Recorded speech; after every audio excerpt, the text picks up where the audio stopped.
What's going on, everyone? Welcome into another Forward Progress watch along presented by Fanduel. It's Sunday Night Football. It's the Chiefs and the Atlanta Falcons. Let's get right into it, everyone. Let's find some bets for tonight. Get it going. I have lots of thoughts for today. I actually had a really good day today, so I'm in very, very good spirits. Unfortunately, put way too much money on the Tennessee Titans. But aside from that, a lot of the reads were correct. So I'm very happy with how things went. Talk a little bit more about that as I recap games. But let's get started with some Sunday Night Football bets for tonight. And again, people messaging me off the hook today. Who's our anytime touchdown guy? What are we going with? I'm going to start right away with Samaje Perine. I'm just looking at the way that these are priced. He's the guy that stands out to me as I don't know what the usage is going to be like in the Kansas City backfield and how him and Carson Steele will coexist. But I think that this is a good enough price to play. On FanDuel as well, you got the profit boost token for anytime touchdown score. If you didn't use it today, you can use it on here as well. But we're going to go $30, Samaje Perine, anytime touchdown score. If you're looking for an absolute dart, you know I love my guy Ray McLeod. I'm not betting him. I think the market has finally caught up to him after the first couple of weeks where he was pretty badly mispriced. But I don't see anything else here that I think is really worth a dart prior to the game other than Perine. So that's where I'm going to go with that. From a props perspective, not a great game. A bunch of small edges for me. Talked about this game on Pizza Buffet this morning. I'll be rooting for the Chiefs. It's not a big bet, but ended up getting a good price relative to market right now. So I'm happy with that. I just think kind of the market overreacted a little bit to that Falcons win against the Eagles last week, which was, I'll call it a little bit fraudulent. But for props, I'm fading Bijan Robinson tonight. I hate to do it. I'm fading him both in the passing game and in the rushing game.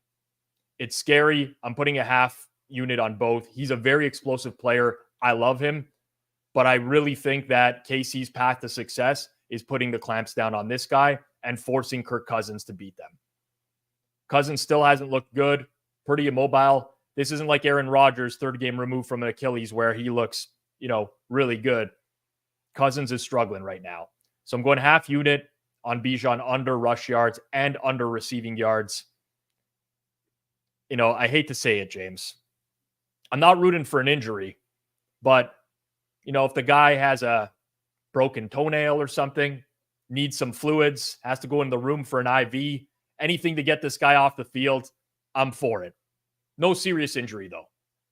No serious injury.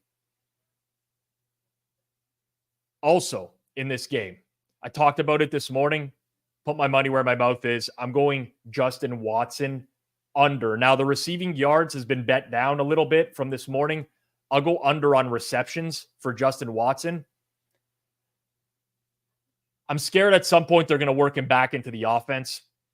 But the reality is he's not part of the offense right now. He's got 3 targets in 2 games. It's a steep price. If you're not comfortable with laying juice, don't do it. For me, I priced this at minus 170. We're getting minus 146. You shop around, you can find a minus 130, minus 135. I think it's a good bet. Justin Watson under 1.5. Going half unit just because of when we get to these fringe players, they're a little bit harder to project. And I don't know how the KC offense is going to shape up without Pacheco. But that's where I'm going. And then finally, I like the Chiefs to win the game.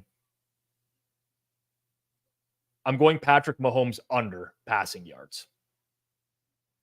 The logic being, I think that they're going to be leading for a lot of this game. Maybe I'm incorrect, but the number is a little bit too high based off my sims. Again, lots of half unit plays here today, but I'm going Patrick Mahomes under on receiving yards. Pitts over 3.5 receptions, asked Johnny. The reality is, I think Atlanta's priced pretty good outside of Bijan, honestly.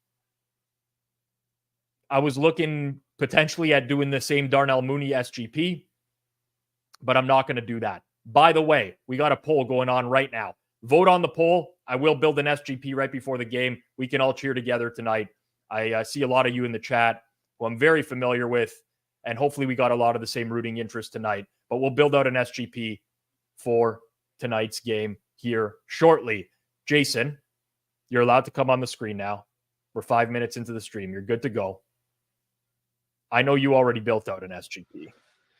I did. I built one out on the Saturday show, which if you missed this week, 0-2 so far, which is unfortunate. But anyways, got to build one out on the Saturday show. Hey, we gotta be honest with ourselves. We gotta be honest with ourselves. Yep. Listen, we were 5-1 to start, so it couldn't keep going. So 5-3 total so far. Hopefully we can get Mahomes over pass attempts, which we have tonight. But enough filibustering. I'm going to show my parlay now. I built it kind of with the logic of the overpass pass attempts for Mahomes, which Hitman likes. So I took KC alt spread -6.5, Mahomes 275 plus passing yards, Carson Steele under rushing and receiving yards, and then Mahomes over rushing yards. The last one, Mahomes over rushing, is actually Hitman's suggestion. I was going to do under rushing for Mahomes. So if we lose off that leg, we get to blame Hitman. So it's like a win-win. You have like a 3-leg parlay with the fourth leg having either you win money or you get to get mad at Hitman. We're not off to a great start tonight. I recommend Mahomes under pass yards. The second I saw that, I'm like, oh god. Hitman wants the opposite of what you wanted for rushing yards. Great start. Is this considered the PGP? This is the official PGP for tonight. It's the official PGP. The porn guy parlay is in for the night. Yeah. PGP is in for the night. I'm not going to lie. I'm not a huge fan of it, but I am rooting for KC to win by margin. So I hope it gets there. I really do. What I hope other people do as well is smash that like button down below in the early going here. If you enjoy these streams on Sunday Night Football, you're here for me and Clive to break down next week's games in the first half. Maybe you just enjoy watching along with us. Smash that like button down below. Let YouTube know that you are enjoying the content. Before I get to my SGP, by the way, vote in the poll right now. Remember, kick off this NFL season with a win on Fanduel, America's #1 sportsbook. I'm a big fan of Fanduel. Love the product. I'm a product guy through and through. Used to work for the Score as a product guy. I like good products. They get me excited. When I'm betting, I don't like downtime. I don't like hard navigation. I like things to be easy, seamless. That's what Fanduel does. Right now, you get a profit boost every single NFL game day. Tonight, you can get a same game parlay profit boost token. So if you want to boost the prices that we're playing tonight, use it for tonight's game. You can bet on money line, spreads, player props, and more. Plus, with super simple live betting, lightning fast bet settlement, and instant withdrawals, FanDuel makes betting on the NFL easier than ever before. Visit FanDuel.com/forward-progress to download FanDuel today if you haven't already. You must be 21 plus and present in select states or 18 plus and present in DC. An opt-in is required. Bonus is issued as a non-withdrawable profit boost token. Restrictions apply, including token expiration. See terms for any offers at sportsbook.fanduel.com. And if you have a gambling problem, call 1-800-GAMBLER or visit fanduel.com/RG. Seriously, if you're sweating today way too hard, you're struggling, make sure you call the number or visit fanduel.com/RG. All right, Jason, what do we got in the poll going on right now? I last time I checked, it was clearing away KC, and it's still clearing away KC. Over 66% KC versus Atlanta over and under. So, I mean, we already built one KC one, but I mean, fire away on another. All right, let's go something. Okay, so let's talk this through, people in the chat as well. Suggest some legs here. So we're gonna take Kansas City. Do we do the alt spread as well? I don't want to make it too similar to yours. I was about to say the same thing. You can't make it as similar to mine, so it's a little bit trickier here. Yeah, maybe like a team total for the Chiefs. What's got to go right for KC to win? They probably have to.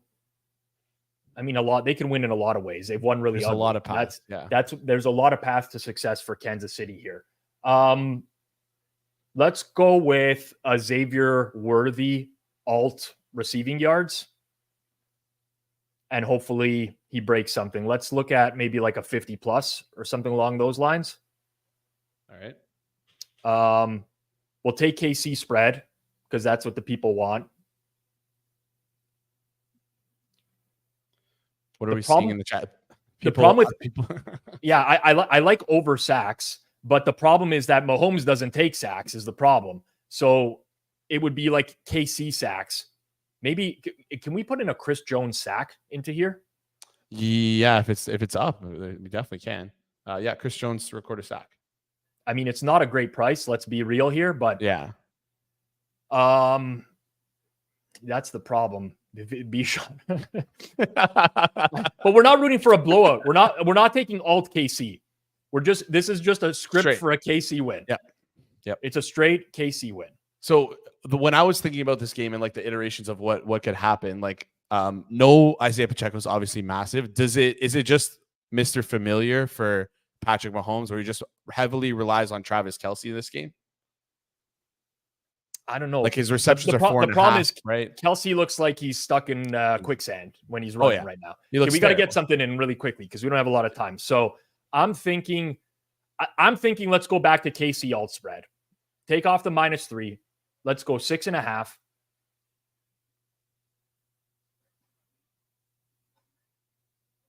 And then what are we thinking? Because then I can go Bijan under rush yards. And get rid of the Chris Jones prop, because although no, you know what is good? It's good though. Put the Chris Jones one back. I mean, if Casey's going to win by margin, then Atlanta's got to throw the ball late in the game. Cousins is going to get destroyed. Get rid of the Xavier Worthy, and let's go with Kirk unders, Carson Steele overs. Carson Steele over on rush attempts. You can't do rush attempts. We're fighting the clock here. Actually, no, we got time. The game starts at 8:20. We got time. Oh, man, this is really tough. Kirk to throw a pick. There's so many. God, this is the problem with building these things. I like the anti-Kirk stuff. Listen, Eric, we're rooting for Chiefs to win by a touchdown. If they win by a touchdown, Bijan's probably not going off in this game. I know the more we talk, the more the price goes down. This is tough. Mahomes rushing would be under though, because he's gonna be kneeling at the end of the game in all possibility. All right, screw it. Who do we want to root for on KC to put up like massive yardage? We want to go Rice or Worthy? Worthy. I have him in fantasy, so Worthy. Okay, well, let's go Worthy, and let's go like an absurd number. Let's go like 70 plus. I love it. I wonder if like, maybe do we do rushing and receiving for Worthy because he can kind of work in both ways, or just no, just receiving. 70 plus. 70 plus. That's it. This is what we don't need to go that high. Go 60 plus. We don't need to get greedy. This is a nice one right here. We're going this one. I'm locking this in right now. Love it. I will also lock it in too. I'm not gonna lie, I don't love it. You said I hate it. I'm just trying to be nice. I hate it. I need something for like an SGP sweat. Clive's going to join us here soon. He's aware of. It's hard to come up with the script for this game. You know, it's really tough to come up with the script for this game. I laid it out for you guys. With the PGP, but that's just me. So yeah. To read it out for those as you're locking it in: Chiefs 6.5, Bijan Robinson under 72.5, Chris Jones to record a sack, and Xavier Worthy 60 plus receiving yards. Yeah. Okay. I like that. We're in, people. I mean, I could have built out $1 million tonight. Let's call it out for what it is. Could have built out $1 million tonight. You guys notice what Deontay Johnson did today, by the way? Anyone notice what Deontay Johnson did with a real quarterback? And we're calling Andy Dalton a real quarterback, but really he's still like a below average quarterback. Deontay lit it up. As expected. You know who didn't light it up? This channel this week. Best bets went 0-4 again. Maybe the largest fade in the history of fades. I had a fantastic day, but I opted to go with Titans. And I don't know that I think the Titans are going on the shit list. I think they're going on the shit list. As soon as that happens, bet them next week. Survivor in shambles. Was a great week to use the Jets, I'll tell you that. Great week to use the Jets or to use the Bengals, even though they haven't won yet. Carolina futures, certainly alive. All right. Let's get into it. Clive Bixby, everyone. My partner in crime. Sunday Night Football. How's it going? What's up, y'all? How you doing? Mediocre day. Yeah. Not great. Not bad, though. I mean, I noticed the wine bottle that was behind you last week is no longer there. it's just moved. It's still here. All right. The harder stuff is getting broken into, though, soon. Yeah. Yeah. Some of Will the stuff Levis, is man. hard to watch. Like, yeah, I had a lot of mental breakdowns today. One over Will Levis was a large bet. So like I went 4-2 on bets in the early slate and I lost money, just so that people are aware. But in the late slate, I had Seattle, Detroit, Baltimore, Rams. So I swept the board there. And Carolina, sorry, like 5-0. But the Dallas game, another big bet on Baltimore. It's like, how do we get to that point? How does it even get there? I don't understand.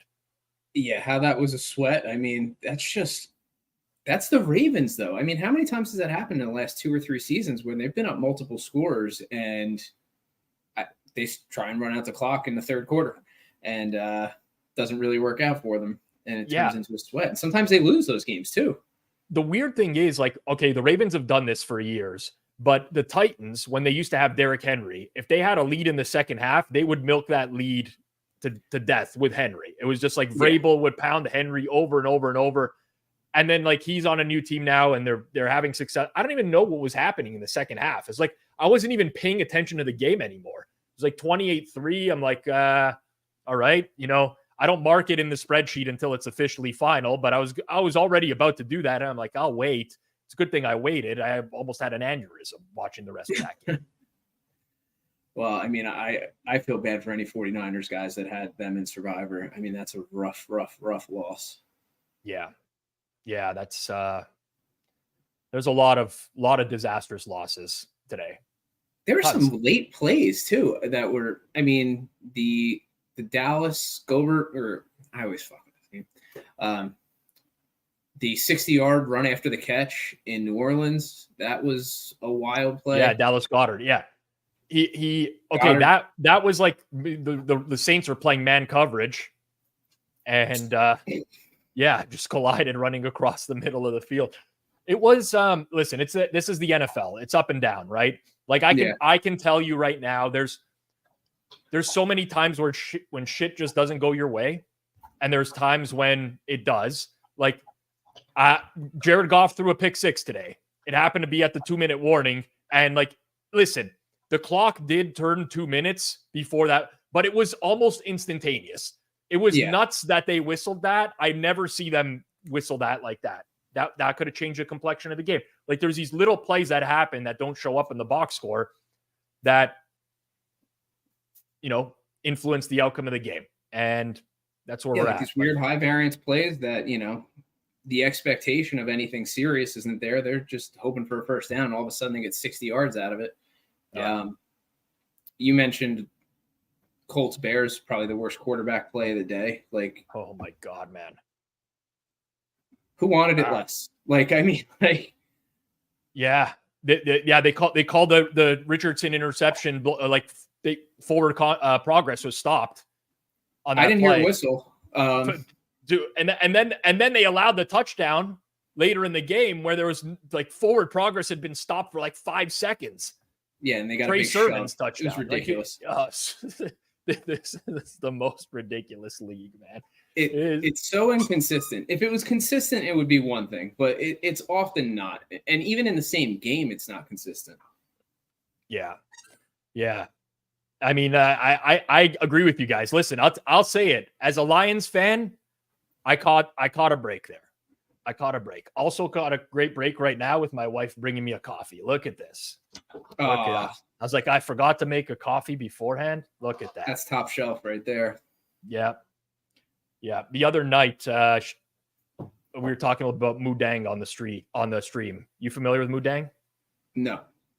You're not. You don't know Mudang. I don't. This might not be the time to bring up this conversation then. You're not familiar with this? Mudang? This little hippo here. It's taking the world by storm. No. I mean, I've heard the references to it all week, but I just didn't know what it was. And Okay. Mu Dang is life. Yeah, but you for sure know Lu Dang. Luell? Yeah. Yeah. Well, yeah. That was the joke. Yeah. Yeah. Okay, we'll stop. I'm sorry, Howdy. We'll stop. We'll move on here. We've already covered this enough. Jason, really quickly, are we up for next week? We got lines posted. Looks like we do. Yes, we do. We do. Looks like we do. I'm trying All right. to pull them up quickly. Is this the longest pregame show of all time, or what? When's this game going to start? Like they're interviewing Kirk Cousins. I thought kickoff was like 2 minutes ago. What is it, 8:25 kick tonight? Am I confused? I don't know. Something's going on. Sweating a lot already. It's is that a tell? Well, it's indoor. I don't know why we're getting. My NFL Jesus just updated with the temperature. 89 Fahrenheit. Humidity 34%. I mean, he doesn't look great. Do you have an opinion on this game before we even start? Because this is the classic. I heard it a lot, right? This is the sharp square game. You're a square if you like KC, like me. Yeah, no, but I do, because I have little faith in Atlanta coaching. Cousins still doesn't look right to me. Gun to my head, even better than gun to my head. If KC giving a field goal with Mahomes, I'm okay with that. I know that's how it's. Listen, it might be really stupid, but I bet this spot like 1,000,000 times before, and it's that bell curve. It's like, idiot Patrick Mahomes giving less than a field goal. Genius Patrick Mahomes giving less than a field goal. Well, there was a lot of I don't even really want to talk betting percentages, but I will today. And look at that. Go ahead. I think Houston, Minnesota would be like a sharp square game. I lost that. I was one of my losing plays today. Houston, never even close. I gave up on it very quickly in that game. But where are you on the kick? Just kicked off. Okay, so I'm probably are we in sync? I'll do a quick countdown. I'll do a quick countdown for everyone so we can get on the same spot. I'll do the play clock, everyone. As soon as that goes. Oh, Darnell Mooney, my guy. If that parlay hits again and we didn't play it, it might be a big mistake. Sometimes you're just throw him in. Sometimes you're just supposed to play that. In roulette, when you hit your number, you don't take your money off the table. Because in case it comes again, you feel like an asshole. Play clock is 17, 16, 15, 14, 13, 12, 11, snap. Oh, we got some play action. Good play. And it's Mooney. It is Mooney. It is Mooney.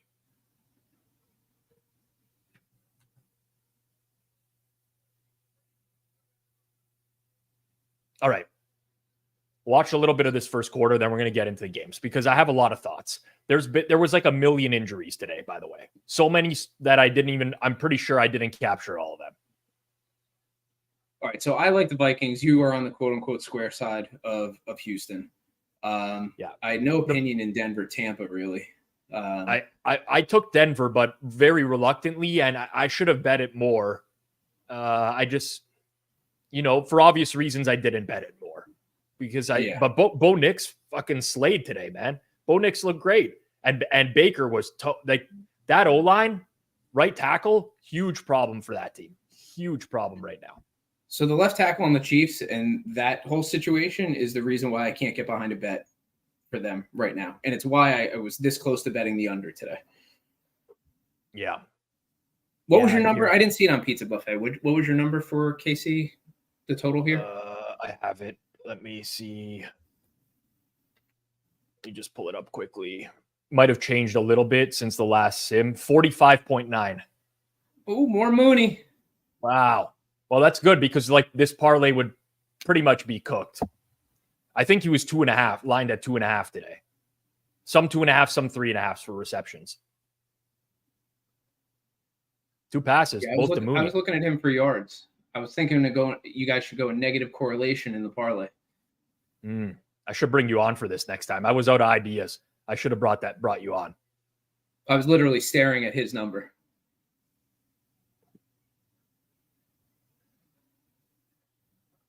Just need Bijan to lose some yards. There it is. That's good. That's good. That's good. That's what we want. That's what we want. Yeah. So I saw people in the chat talking about the injuries, right? And Bung, listen, I know this Bijan unders. You don't have to tell me about unders.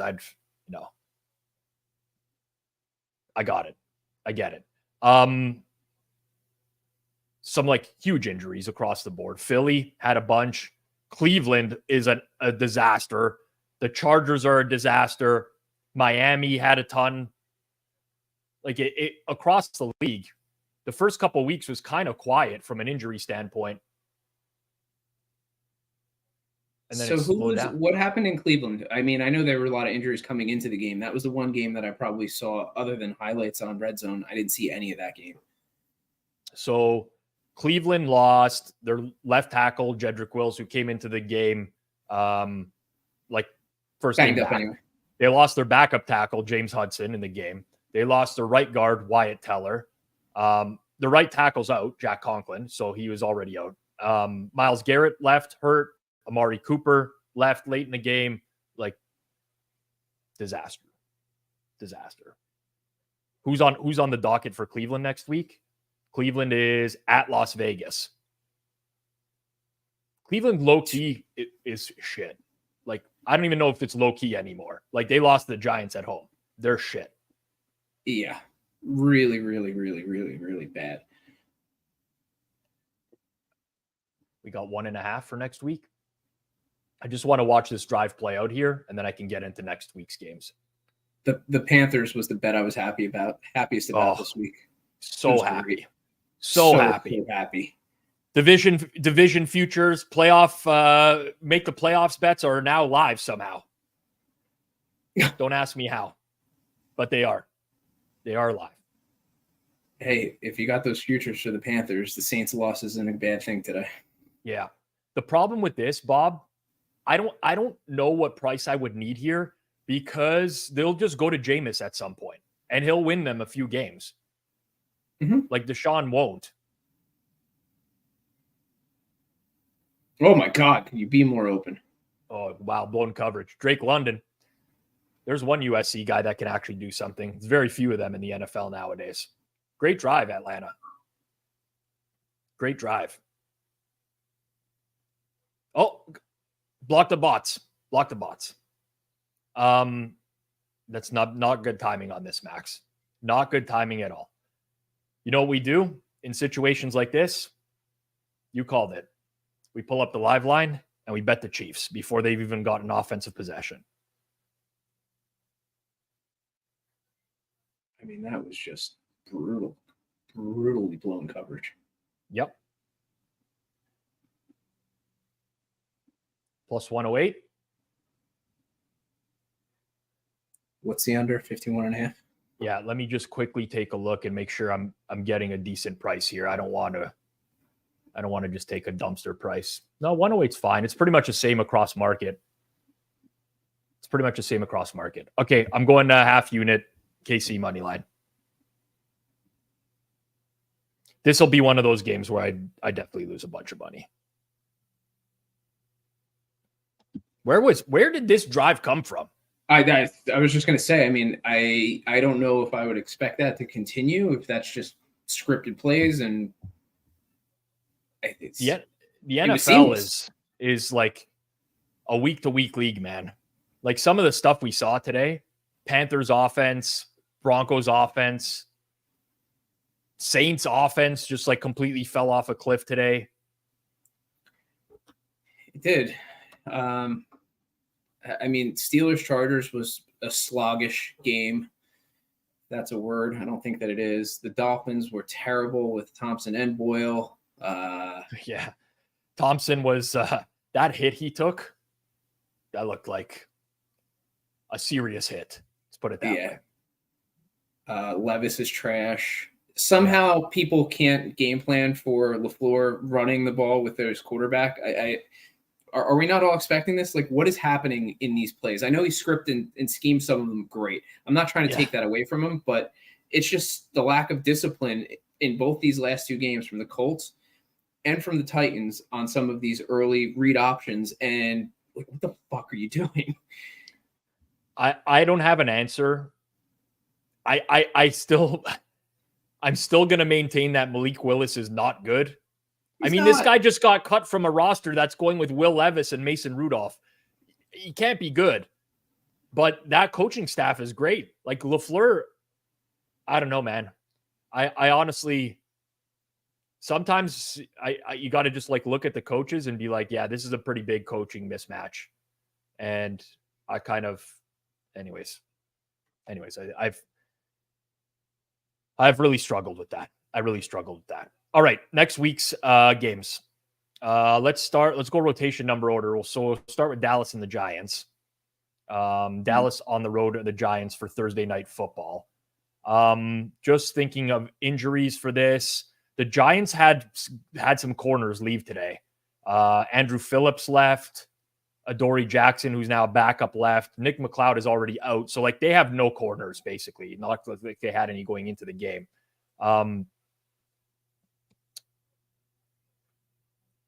Dallas is also like low key bad. I hate to say that as a Cowboys fan, but they suck. They're bad. Their defense has been god awful. Yeah, like abysmal. And the offense in these neutral game states, they just want to run the ball. Like all they want to do is run the ball. This totals 43.5. With the Cowboys defense right now, I don't know how I'm not going to click the over in this game.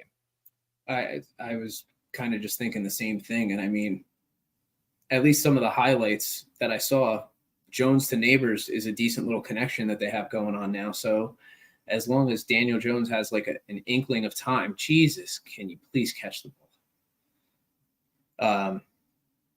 Not that was a great throw, but bad throw, should have been caught. Bad, just comedy of errors all around on that play. I feel like not in the old days, but even maybe a week or two ago or preseason, this is probably 7.5, 8.5, somewhere in that range. Now we're down to a 5.5. It is quite an adjustment. Like the thing is, I don't think people truly realize how bad the Cowboys are. Like they have no interior D-line at all. They just got gashed up the middle over and over by the Ravens today. Cornerback play has been bad. People at the beginning of the year are like, are the Cowboys going to miss Deron Bland? Of course they do. He's a good corner. Like, yeah, he's boomer bust corner, but like it matters. Yeah. The O-line, like they do not have, they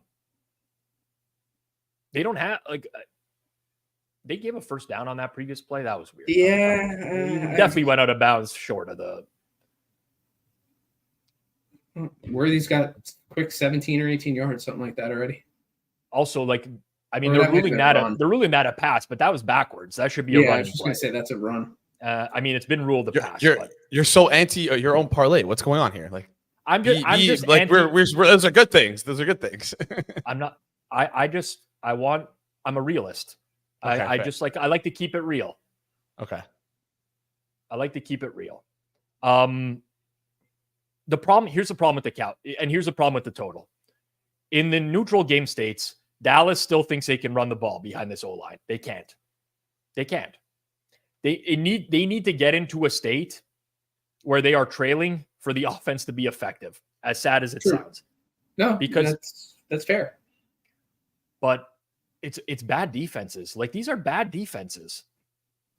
Quite bad. We're a week removed from Washington not punting the ball against the Giants for the entire game. Yeah. And not to segue off of that, but for the Browns to do what they did or didn't do on offense today against that defense is such an indication of trash. Yeah. Kelsey is cooked. He definitely he was in slow motion on that play. That was like it's such a negatively correlated under receiving yards over receptions Kelsey night. It's such a negative correlation play. You know what? Where were you? Take that live. Where were you 20 minutes ago, dude? I mentioned Kelsey. Oh, I'm going to lose so much money on this game tonight. It's okay. You know what? Bankroll management, responsible gaming. Yeah. I had a really good day. I'm just going to take it as is. Yeah, take it. Kelsey's retired in his mind. Yeah, that's fair. Got to think of the positives. these short week games, the better team tends to like. There's a lot of blowouts on Thursday Night Football. I'm just, and I know people will look at this game. It was the argument that they made for Dallas last week against the Saints, right? It was, oh, Dallas always beats up on these bad teams. They did when they were good. Yeah. Now they don't have an O-line. They don't have a D-line. Like, they don't got anything. They don't have secondary weapons. It's like referencing trends that are 3 or 4 years old. Like, who cares? Like, they probably don't apply anymore. And they don't. I mean, you're closer to the team than I am, obviously, as a Cowboy fan. But since Zimmer is the DC versus Quinn, what are you seeing that's different, or are you not? Is it more of a talent situation, or are they just scheming terribly? Or a combo? It's got to be a combo. A lot of this happened last year against better offenses too with Quinn. Like, you remember the playoffs against the Packers, same shit, guys running wide open. Well, yeah, any good offensive line and Dallas wasn't getting pressure, they'd get exposed. Like, that's what happened. Yeah. They teams double Parsons, or they run away from him, and they run directly at him, or they get the quarterback rolling away from him. It's tough. The real problem I have with this game is that you're going to get a week over week adjustment down, right? Like, already we're seeing the line in this game. Jason had pulled it up, but it was 5.5. It's shifting. I mean, not a Fanduel. Yeah. I mean, it should. I don't know how. Like, it has to come down. But at what point does Dallas become a buy off of a pretty brutal performance, and the Giants off like maybe the best game they'll play all year, if we're being honest with ourselves? Yeah, potentially. Gut is over, and Giants for me on this one. Sunday games. We'll skip over Saints Falcons because we have Falcons in play right now. Steelers and Colts next Sunday. Steelers are 3-0. One of the worst 3-0 teams. And, well, you know what? They have a really good defense, so it's not fair for me to say that. I watched a lot of... Go ahead. I can't... I've seen two significant portions of Colts games back-to-back weeks, and they're not good. Yeah, I'm with you. They can't move the ball. Anthony Richardson is bad. Let's just say. And he's turnover bad. Like, he's big mistake bad. Negative play. He misses short throws by amounts that I wouldn't miss short throws by. Scary. Like, so we didn't get a first down on this one. I like the play call. Yeah, so do I. He's good. He's there. No? Are they going to give it to him or not? Yeah, the ball was over. I think he got pushed back. Yeah. Interesting. It'd be interesting to see if Atlanta wants to take a look. I thought in real time that he had crossed, but... Oh, now I see back to it. It's kind of hard to tell where the ball is, though. I don't think that's going to get... It should get reviewed. I don't think he made the first down line, personally. I don't know that there's a view that's going to be able to overturn it, though. The short field view was tough. Seeing it from the other end might help. Yeah. Apologies if we get a quick lag on my end. I'm just doing a quick run of some data from today. And hopefully it doesn't. Okay, show this view again because it was helpful. Yeah, they need another line. They need another spot. And we're going to a commercial. What the fuck? Was it ruled the first down? It was ruled the first down on the field because it's a challenge. This is a challenge. Yeah. I think this is going to be a call stands, right? Hard to overturn. Yeah. Does it?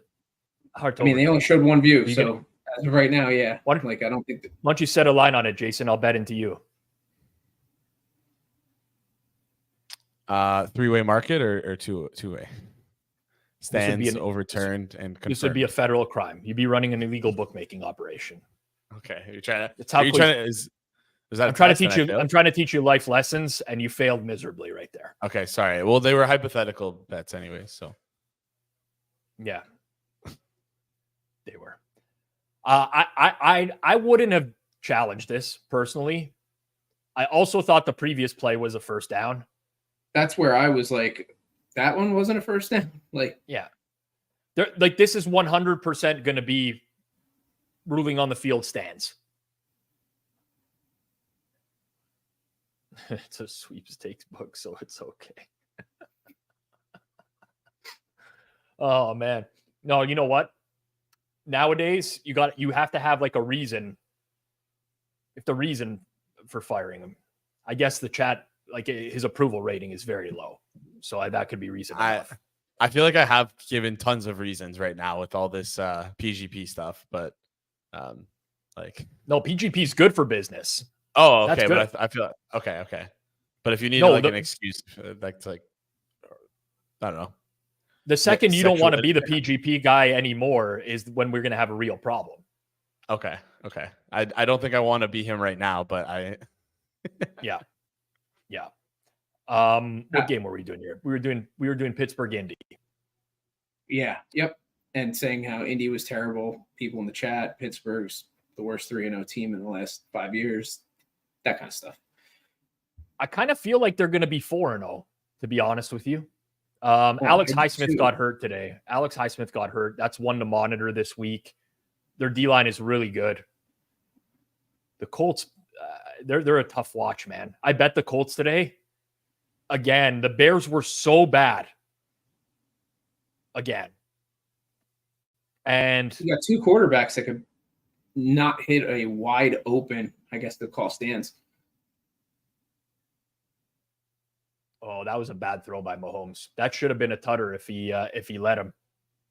He didn't lead him. 3 turnovers for the Bears today.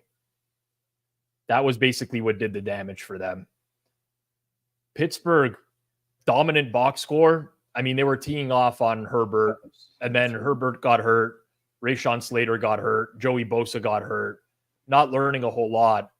But I actually just feel like Pittsburgh is better. They have like an elite unit. They have an elite defense.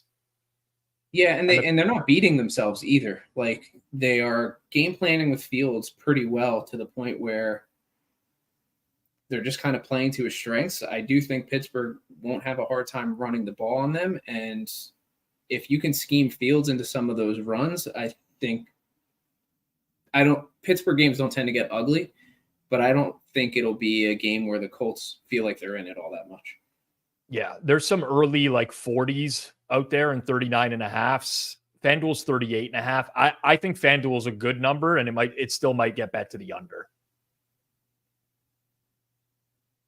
The only concern in betting to the under is that Indy can't even eat clock because there's so many incompletions. Like they can't string to get. How many completed passes did Richardson have today? Must have been like 10. I don't even know. 10 was going to be my guess. I'll 10 of 20. 10 of 20. Like at least with Pittsburgh and the Chargers, you got a lot of running, clocks chewing, clock. Yeah, chewing clock. Well, here's the thing too. Some of the Indy turnovers are so bad and they're on their own end of the field, or they could easily be pick sixes. So I think the terrible offense leading to points for the other team is really significantly in play. Yeah. I don't know what the right number is for this game. For the total, I feel like 38.5, 39 is probably where I would have it. But I don't know if the Steelers get bet at -1.5 and it keeps going up. I mean, I have interest in the Steelers at 1.5. Yeah, I think I do too. As much I have to see the Highsmith situation, but like the one thing I know I'm going to get out of the Steelers, I think Fields did throw a pick today, but for the most part, he's been they've been pretty safe with the ball this year. Yeah, like really solid. They're not going to give it away. Whereas there's a P. Ryan sighting, by the way.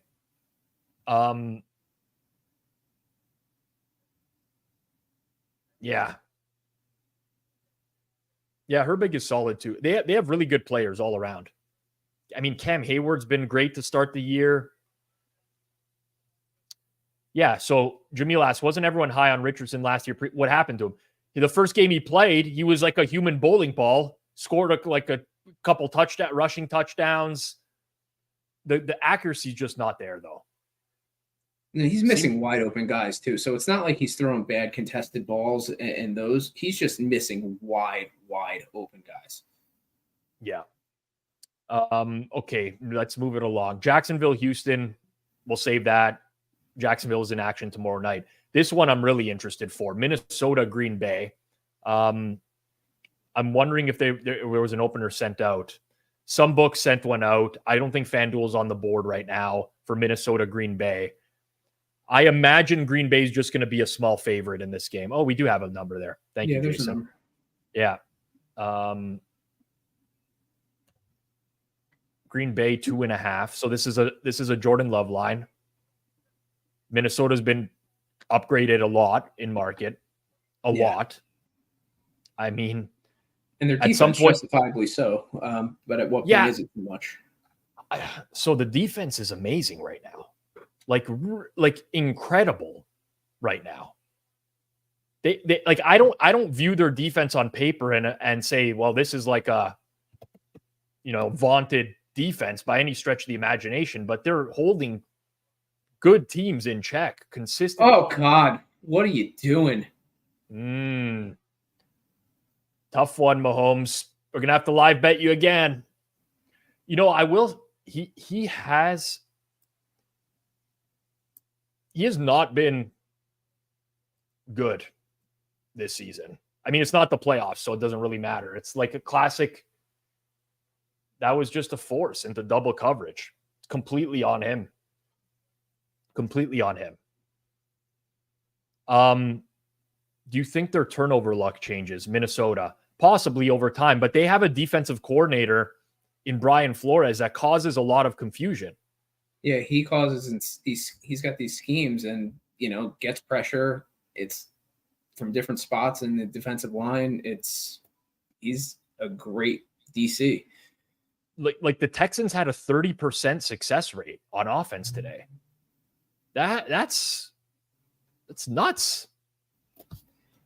I mean, the Vikings had a good defense last year too. They had quarterback issues once Cousins got hurt. This is the second year in a row that they played the 49ers pretty tough defensively, and now Houston too.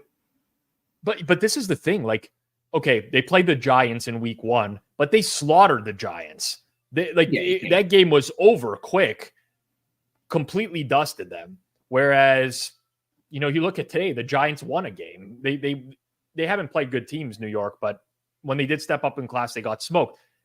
They beat the 49ers. They beat the Texans. Here's my concern. I don't know if anyone watched a lot of that game.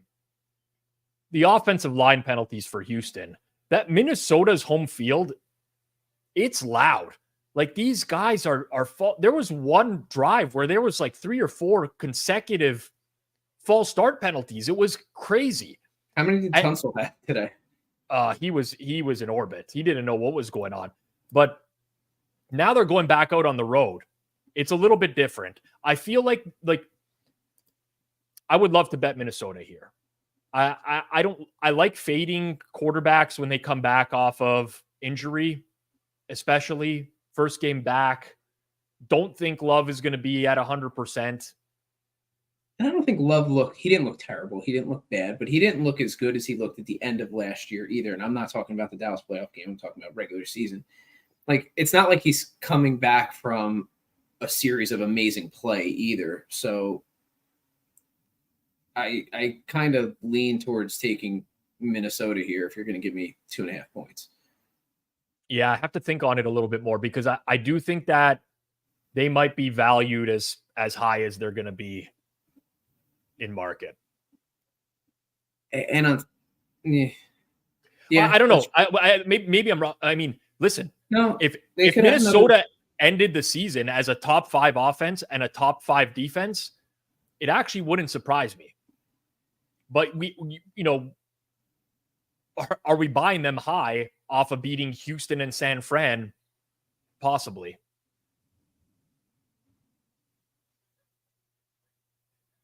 I mean, at this point, what would high be for them? Minnesota and Green Bay both being kind of neutral, like on a neutral field, being a flip. Well, let's look at unpredictable really quickly. See where Minnesota was slotted today. Well, yeah, they were not ranked highly today. No, They're still undervalued by market by quite a bit. Yeah, this is weird. They're down at like 22nd, -1. They're not a -1.9. I can tell you that. No, they weren't. Because they were 12th the previous week too, and then they beat San Francisco. So something's weird with this number. Doesn't seem right? Because Houston's a 2.5, Minnesota's a -2, 4.5 point difference, home field. Yeah, and it had them ranked 28th defense. That's not right either. So, let me see if I have Computer Cowboys end of the week stuff. He normally does something like that as a combo of unpredictable. Yeah. But anyway, so right now, basically, in terms of power rating, though, you're saying Green Bay with Love is 1.5 point ish, like somewhere in that range, maybe 1.25. I think Minnesota's still got room to move up from that. The problem I find with Love is also very boomer bust, like reliant on explosive plays a lot of times. It's a tough one. What was the total in this game? I want to say 46.5, but that doesn't make sense. 44.5? 44. I think that's too high.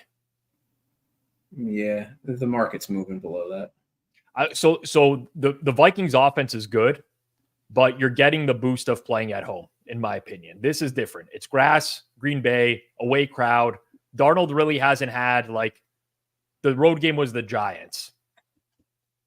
And I'm a big believer in the Vikings defense. Yeah, Minnesota was -1. Houston was 3.5. So that makes sense.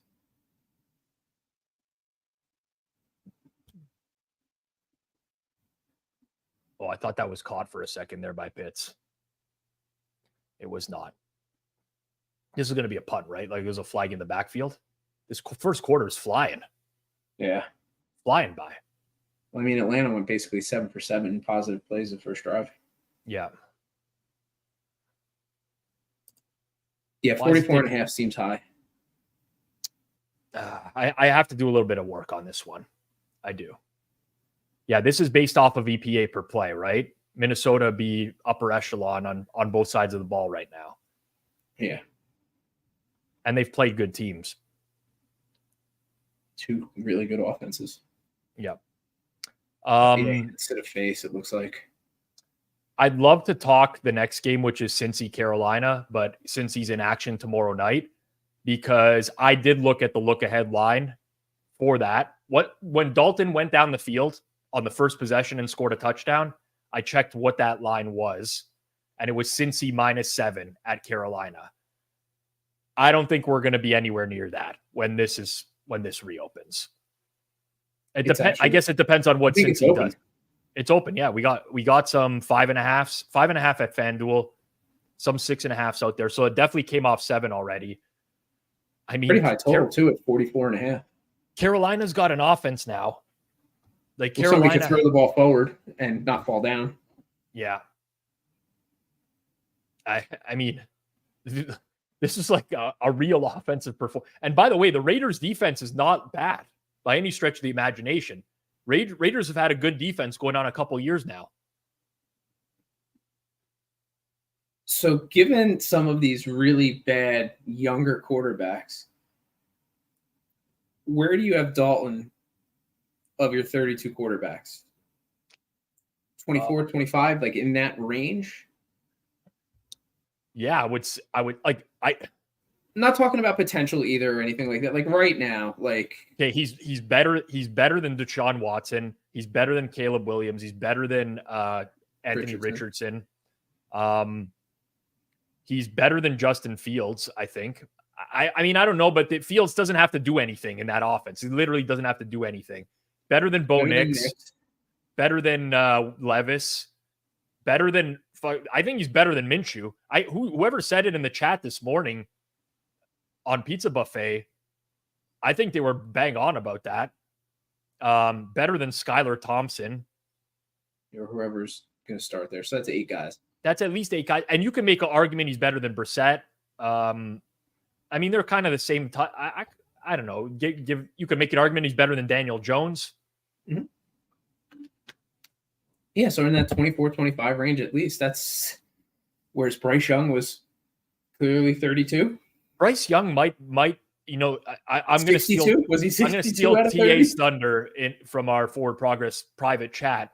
But he basically said that like Bryce Young was probably the worst quarterback of this modern era. It's hard. Like when you watch today, look at what the Panthers offense looked like for 2 weeks versus today. It was absurd, night and day. Like people were like, oh yeah, Dalton's maybe a slight upgrade, like 1-1. Are you insane? Like major upgrade. Major. I don't think I've ever gotten a bet in as fast as when they announced Dalton was playing. Yeah.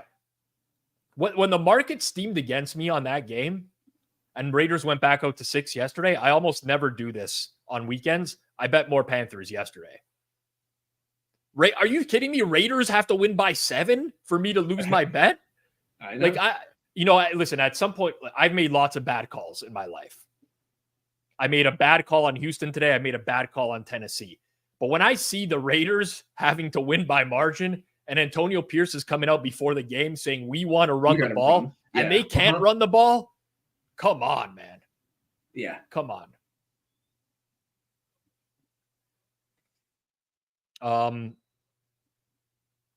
Bijou wanted some thoughts on the live total. I don't really have thoughts. I don't even know what the number is right now. Yeah. What's it back down to 46, 47? It seems pretty slow paced. Wow. KC doesn't have 43.5. Yeah. Oh, the full first quarter's done. That makes sense. Yeah. Like, are we going to see any explosiveness out of the Chiefs offense at any point again in time? They saving all those plays for the playoffs or what? That's what I wonder. Like, to a small degree. I mean, because you always see a little bit more from Andy Reid in the playoffs than you do in the regular season, but you got to do something to scheme some of these guys open. And I think a lot of this does fall on the fact that let's look like a false start. Yeah, right. It looked like the right tackle moved. Yeah, they missed it. Kelsey's the guy I was going to bring up. I think that Kelsey being washed is such a big thing for them. Yeah. I mean, you need him and a wide receiver to help Mahomes on one side of the field where he knows what's going to happen. But if you don't have to worry about Kelsey as much, you can focus more on Rashee Rice. And they got to do something. I'm kind of upset we didn't end up on this. That was a good one. Reed's been saving the big plays for 20 years. Oh, man. Some tough yards here. Some real tough yards. Okay, we'll keep it moving along. Rotation number order for next week. We got Rams and Bears. Yeah. Bears might get Keenan Allen back for that game. How much does that matter? Because I think he's on the end of his life cycle. It's not even that. It's the quarterback can't get them the ball. Like, well, that's too. I mean, they suck. The Bears suck. I mean, the defense is fine. Don't get me wrong. The defense it can play, but the Rams are a pretty beat down unit. But I don't think I could lay the Bears. You're just counting on Caleb Williams to turn. I mean, Bo Nix did it today, but I've seen nothing out of Caleb Williams so far that would indicate to me he's capable of playing at this level right now. He threw for 363 passing yards, though. Yeah. They trailed the whole game. They sucked the whole time. They're terrible. They have 37% success rate on offense. He can't stop turning the ball over. 4.7 yards per play. How many friggin' plays did this team run today? Well, like you said, right? Like all the incomplete passes, that's what's going to happen with games like that. And Jack Latterman, Bears O-line is the worst in football. Okay. When Caleb Williams has time, he still holds on to the ball too long. He still can't find the right read, and he still doesn't hit open receivers. So it's both. It's not just the O-line. They can't run the ball. And he's in a horrible situation. It's funny because going into the year, we were talking about how this is like a great situation for him. He's got these weapons. He's got DJ Moore, Keenan Allen, Rome Odunze. They cannot run the ball, period. DeAndre Swift is a complete waste man right now. They cannot open up a hole for anyone. The problem I have is that, again, we're market is adjusted quite a bit here based off of what the number would have been today. I'm looking at my offensive and defensive metrics. Rams got pretty lucky to win today. Pretty lucky. Efficiency wise, Chicago has the D. Horrible offense. I think this should be a pick, personally. Yeah. The Rams defense is terrible, man. Terrible too. Like this is, I will say this. This is the game. If Caleb Williams cannot move the ball on the Rams defense, that's it. Well, it's kind of the same with even Indy today. There were a couple open guys that he missed. And they can't run the ball, and Indy got gashed the week before. So it's almost like when you have a putrid unit, if the other unit can't exploit it, does it matter? Right. Like that game feels like potential alt spreads for the Rams. No, that's Watson. I need Watson to not catch balls. Okay. Might be underwater. If you look at the Rams 49ers box score, you probably would just wonder how the Rams won the game. 7 penalties for 111 yards for the 49ers. That's a real problem, including that DPI. Where did we end up today with success rate in that game? Pretty high for both teams, I would guess. I think it was 49ers 50% or so when I checked earlier. Rams somewhere in that range as well. Oh, what's this flag for? It came in really quick, so maybe illegal formation or something. Both had high series success rates. Both teams started with a rush a ton, high EPA per play. Yeah, from a box score perspective, it's kind of hard to believe that the Rams won. I mean, it is the 49ers, and they were a significant underdog in the game. They're 6.5 point underdog. But yeah, I don't know, man. I'm and no Nakua or holy shit, Cooper Kupp. Thank you. I'm with you. I think the Rams are going to take money. I know that these lines tend to always drift back towards the look ahead, and the look ahead was higher in favor of the Bears here. I think some people talk themselves into the Bears being a sharp play this week. I don't think I can do it. I'll have to watch a little bit more tape, but I don't right now. That team just looks completely broken to me. Completely broken. The Bears is a team that I just can't bet. They're unbettable at this point. The defense has to win them a game right now. Yeah. All right. Next game. Broncos at Jets. Is there a chance that we would get a discounted price on the Jets because the Broncos won today? Probably not, right? No one wants to bet the Broncos. Because I don't think anybody was that high on Tampa Bay in market anyway. Tampa Bay, even though they were favored, their market rating wasn't all that high. So 7.5, 38.5. Feels low to me on the Jets, I'll be honest. Maybe I'm overreacting a little bit to them beating a bad New England team, but Denver is also pretty bad. Couple injuries to monitor. What did the game Thursday close at? And Jets have extra rest. I think it closed 6.5 minus 120. There we go. Got it. Xavier Worthy, Oh, no? flag. I can't tell. No. I think that was Rice. Yeah, it was Rice. Refs will talk it over and pick up the flag, right? Because it's the Chiefs. I'll tell you, That'll be Goff the- got some breaks today. Oh, roughing the passer. Oh, so it's good no matter what. I mean, it like people will complain about this one on Twitter, but it's a very late hit for no reason. Yeah, what's the benefit? Like it's soft dumb. for sure, but it's late. It's like very late. Mahomes does a really good job of selling like the He small does. hits like that. He does a really, really good job of selling it. Like a really good job.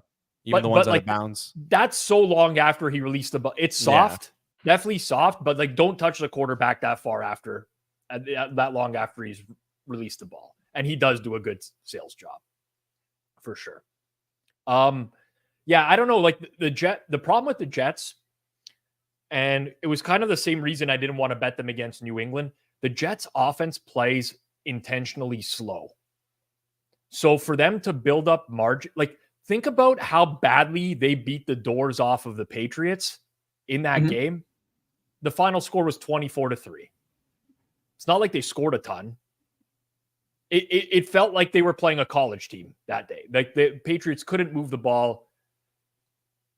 I expect Denver to be the same. Like I feel like the game's going to play out very, very similarly to what the game played out like on Thursday. Right. Bo Nix only looked good today because Tampa looked like they were giving him everything underneath and just it was kind of like just picking and popping. Like he wasn't beating them downfield. The Bucks defense is depleted. Like they're down Vita Vea on the D line, Kalaya Cansey. They're missing Antoine Winfield. They have corners on IR. Yeah. Last week, Detroit, the score didn't really represent, the yardage and all that shit, but Detroit put up 470 yards last week. It's not like they didn't move the ball. They just didn't punch it in the end zone. Yeah. I think this might be a good spot to, see Sam notice it as well. Sam. He loves, it's true. They're intentionally playing slow. That's my only hesitation. Teaser play, man. Jets teaser play next week. You kidding me? Oh, yeah. Are you kidding me? Are you fucking kidding me? Are you fucking kidding me? All right. Can't really contribute more. Impressive performance today, I will say, by Denver. Box score wise, 54% success rate offensively. They really, really like Baker Mayfield got sacked 7 times. That's the second week in a row where he's just been under siege the whole game, though. Just kind of pummeled. Yeah. Yeah. But Denver has been able to generate pressure this year. So that and Morgan Moses got hurt for the Jets, the right tackle. So that'll be an interesting one to keep an eye on. But I feel like the Jets, I feel like it's a name your score type of game. Speaking of Tampa, they host the Philadelphia Eagles. Early market here is at FanDuel's Philly -2.5, total 46.5. I think Tampa Bay is going to take money purely based off injury report. There is potentially upside for Tampa because they were missing Luke Goedeke, the right tackle, Vita Vea. They have a chance to get guys back in the lineup. Devontae Smith got hurt today. I even mentioned that Britton Covey got hurt because it's just another receiver, and they're already down A.J. Brown. Mekhi Becton got hurt on the O-line. Lane Johnson got hurt on the O-line. I don't like Tampa, but the way that this week is going to play out is most likely going to be positive news for the Bucks and negative news for the Eagles. Yeah, I mean, I don't know. I can't take the Eagles. I can't bet the total until I know who's playing. Like it's so bad with all the injuries that this is like wait till Thursday or Friday to understand like what the fuck's going on. Yeah, like I want to make it explicitly clear. I don't like Tampa as a football team. I actually as much as someone I don't like really is a Baker Mayfield stan, I do think Baker is underrated as a quarterback. But I don't like Tampa as a team. If all things considered, I would love Philly here. Philly played a great game today. Like I know that they needed that big Dallas Goedert. Like it was just sloppy. They were moving the ball. The defense finally showed up. That New Orleans Saints offensive line that everyone was raving about, they couldn't do anything. The Saints had 219 net yards, 12 first downs, 29% success rate. Like the Eagles D shut them down completely. Eagles had 460 yards, 6.9 yards per play. It's a couple turnovers that did them in. It was a really good game, whereas Tampa was horrendous today. So I understand the perception shift, but Lane Johnson is a huge loss. Mekhi Becton's a right guard. That's the entire right side of their offensive line. AJ Brown, Devontae Smith is concussed. Like that, it might not be a week and he's back. That was kind of an ugly hit too. Yeah. That was like Devontae Smith is like he measured. I don't know if we've met in person before, Clyde, but like imagine he's closer to me. He's closer to me than you. He's my size. Like he in difference. Yeah, it's like I can't imagine getting hit by like that over the middle of the field and what would happen to me. So, his neck looked like it kind of snapped back pretty bad. Time. You could tell right away that it was a problem. This is a big third down here.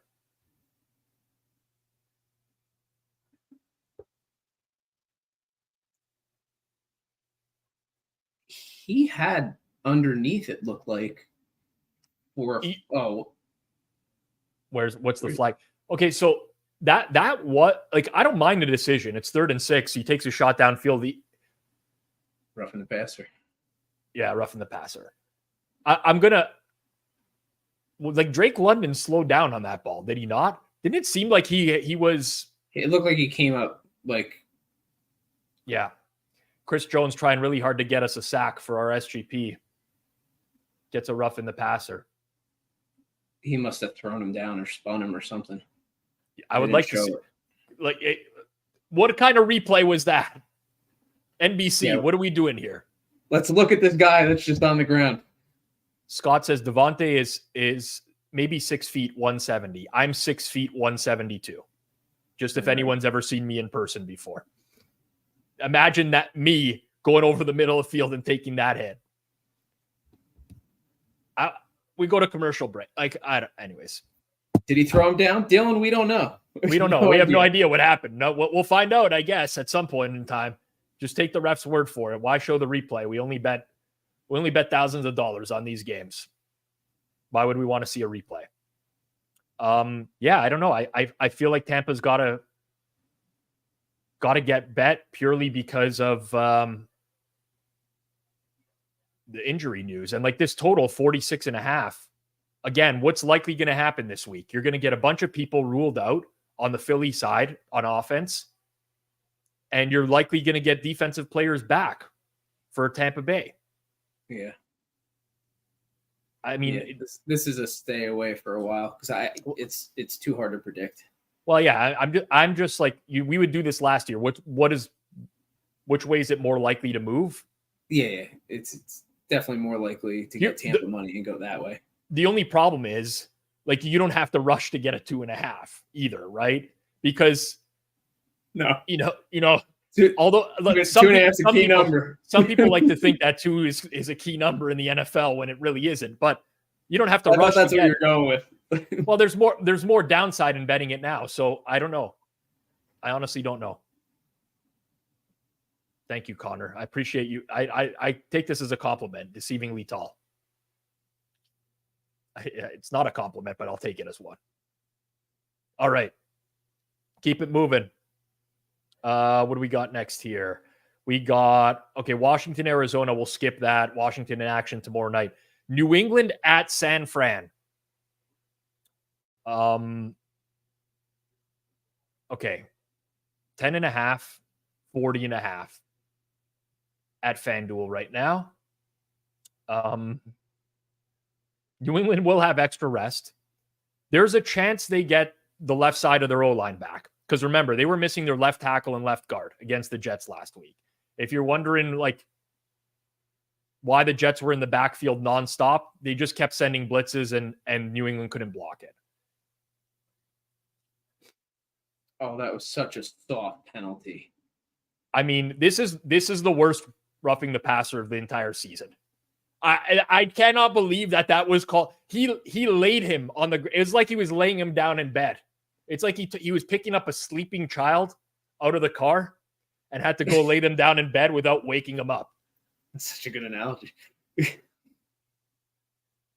I cannot believe that was called roughing the.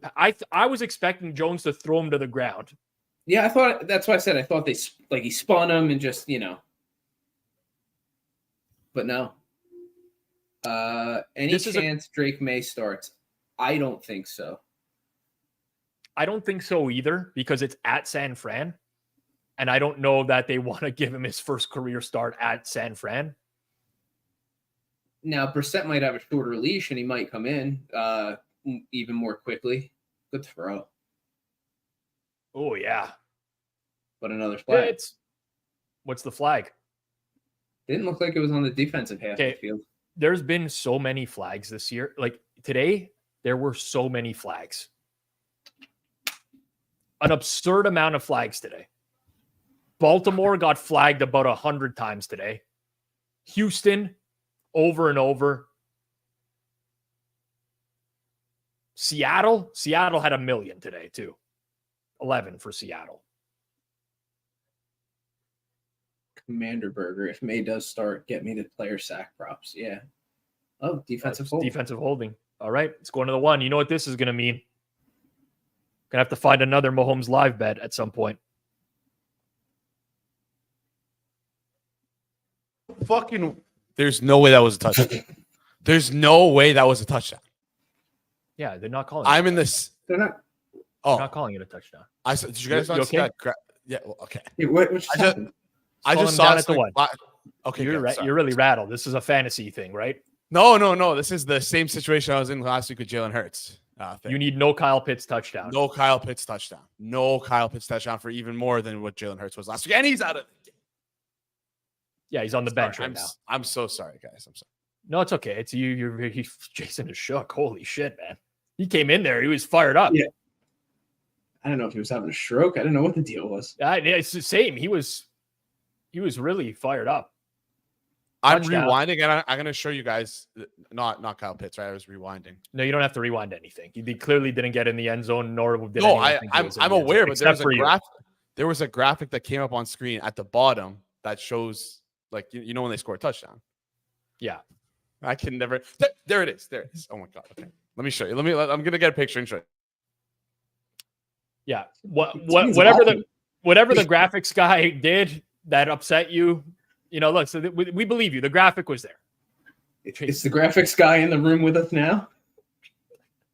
That's so mean. I have a picture right now. I'm going to show you guys. No, I believe you.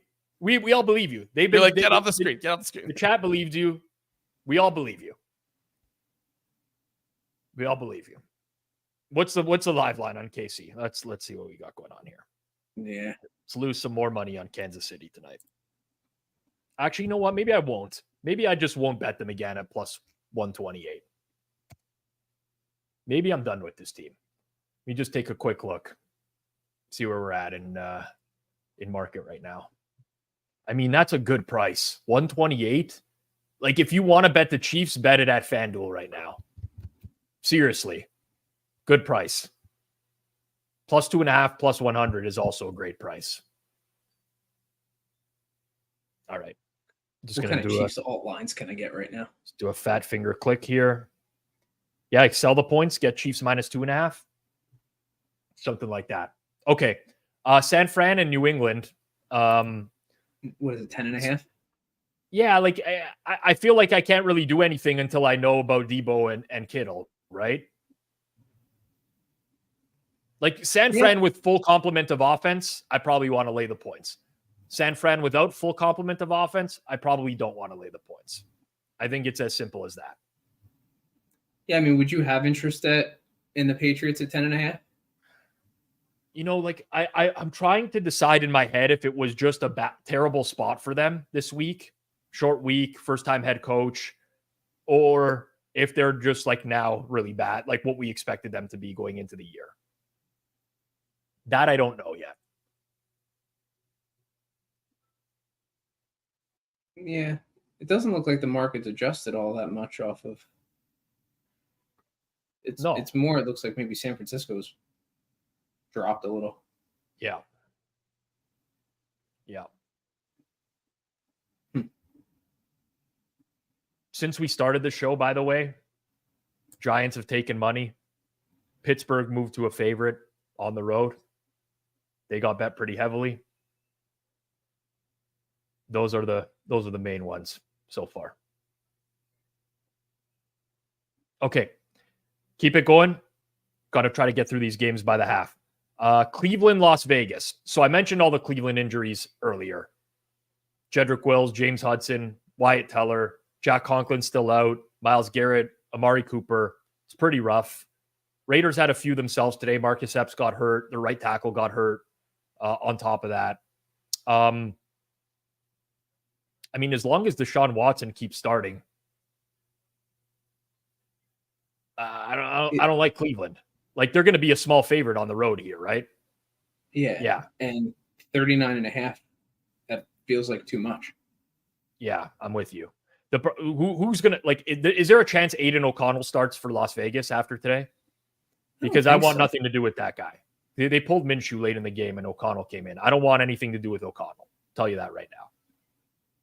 But I want everything to do with fading Cleveland.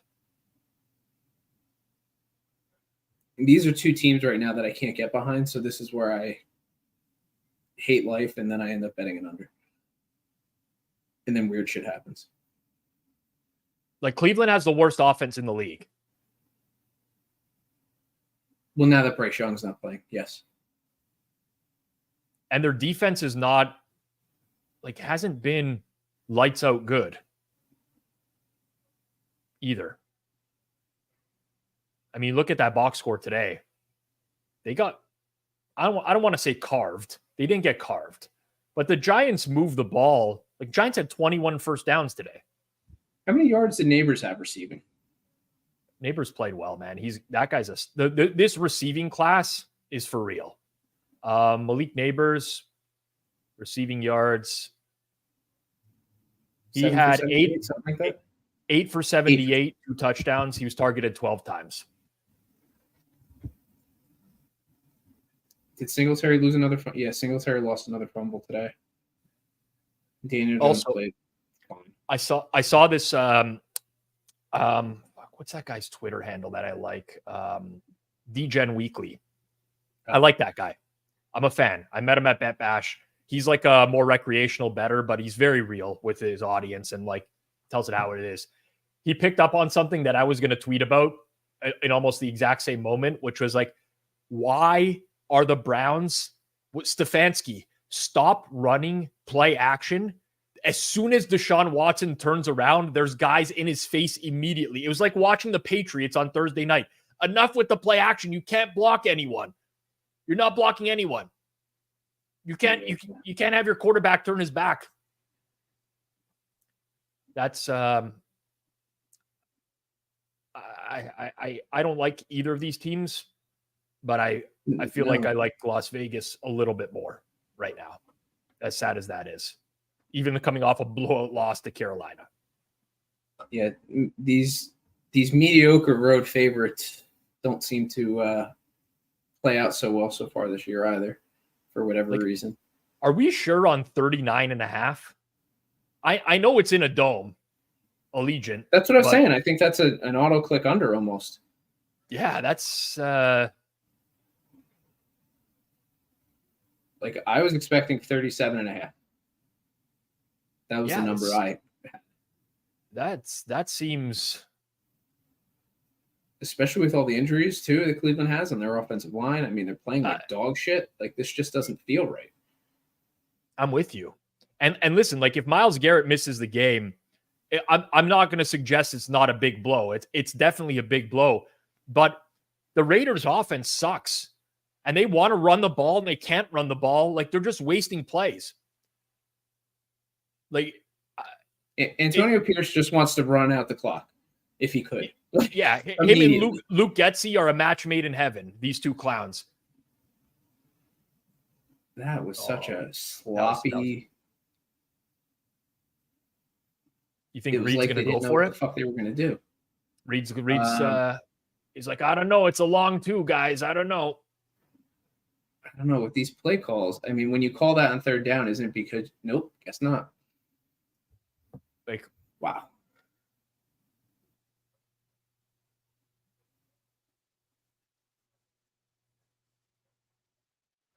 Listen, I know Bucker's great and all, but I want to say the play before that was a pass to Rashee Rice, and he could have went upfield, but he took it wide and didn't get the first down. That's right down the pipe. Yeah. In Antonio Pierce's defense, he does not appear to want to win any game. He's supposed to be the motivator. He's like Mike Tomlin Jr. Ain't working out. Two ugly teams, very strongly lean under in Las Vegas right there. You can't hire these defensive-minded, run-first coaches. If you want to have them as your guy that runs the team, that's great. You have to have an awesome offensive coordinator behind it and let the offensive coordinator do your thing. Stay in your lane. Like, coach up the defense, build everybody up. Don't hold the offense back. I feel like that's a little bit of the Texans' issue. I'm with you. I actually do want to talk about this quickly because even though KC's playing, but KC is 8.5 at the Chargers next week. The assumption is that Justin Herbert won't play. Because he's in a walking boot, I think. And like what that happens, but what are they doing? Okay, first and foremost, this happened 2 years ago. 2 years ago, I had one of the largest bets I've ever had in my life. I got messaged something early in the week, said Justin Herbert has a rib injury, might not play this week, probably not going to play this week. I unloaded on Jacksonville. I get a same call from that guy on Saturday before the game. Just want to let you know, team is trying to sit Herbert down. He doesn't want to sit. He's probably going to play this week. I ended up riding out a position with Herbert starting. It didn't matter. Jacksonville smoked them. But Herbert, if he's the guy that keeps saying, like, I want to play, he's dealing with injuries every year. Like, sit the guy down to get healthy for a game. They lost today, too. It didn't matter that he played. They would, like, start Heineke, do something. I mean, they're not going to have their left tackle, Rashawn Slater. Actually, we don't know. He left the game today. I have no idea. Joey Bosa left. It's 3 huge, impactful injuries. Yet I might talk myself into betting Taylor Heineke just because this iteration of the Chiefs, I'm not sure that they have a double-digit win in them. I'm not sure that they do. All Harbaugh wants to do is run the ball anyway. Does it matter who's handing it off? It's true. They had, you know what? There were some good throws today. Quentin Johnson caught a couple good balls. Lad McConkey, but yeah, it's from a game plan perspective, that's just not what he's looking to do at all. Yeah, I feel like we were talking about the Chiefs like this in 2022, early in the season. Oh yeah, they could still. Oh yeah, Joe Alt left the game as well.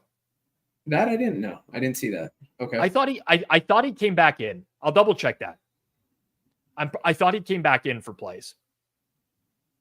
Heineke should definitely start. They shouldn't start Easton Stick over Heineke.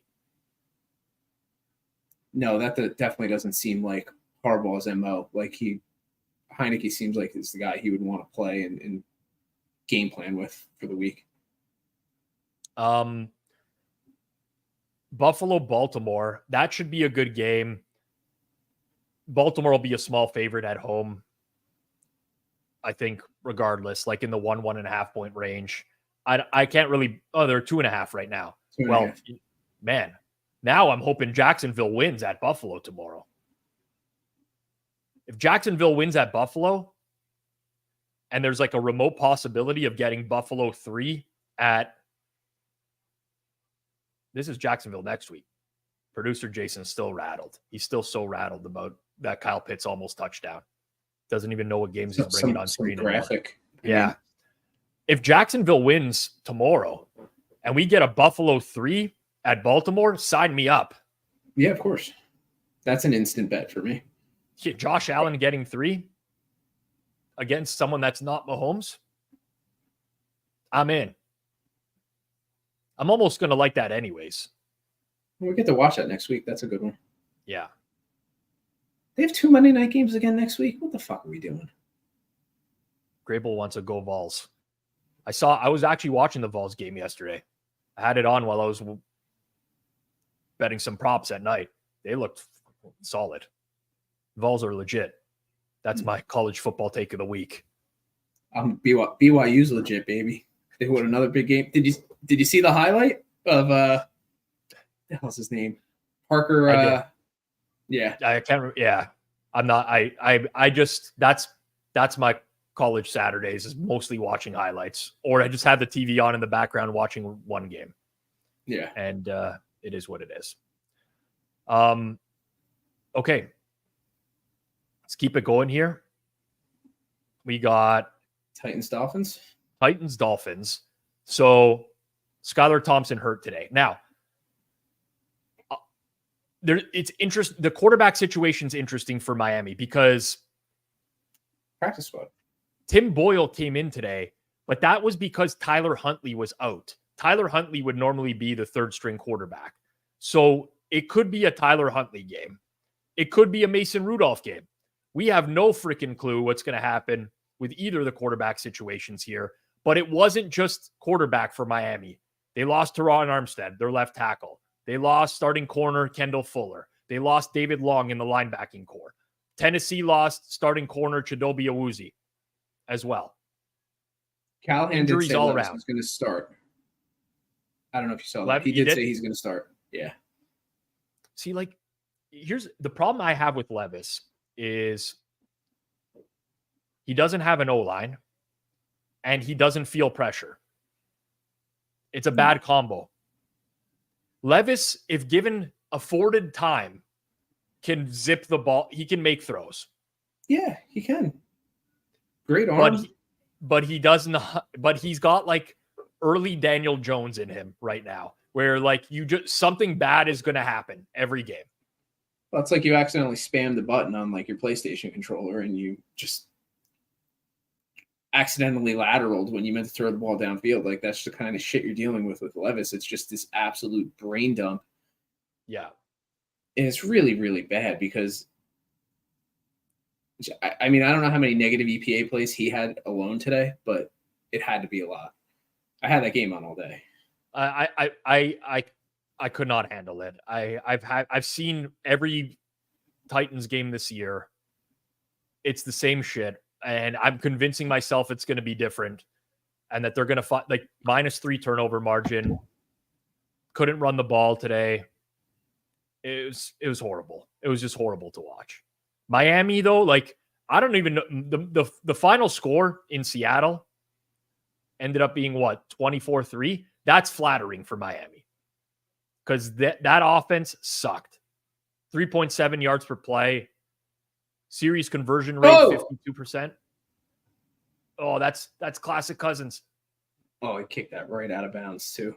What was that, Jones? That's a penalty. Jones? You get a penalty for that. Who got the sack? Who got the sack? No, it was Anudike Uzoma.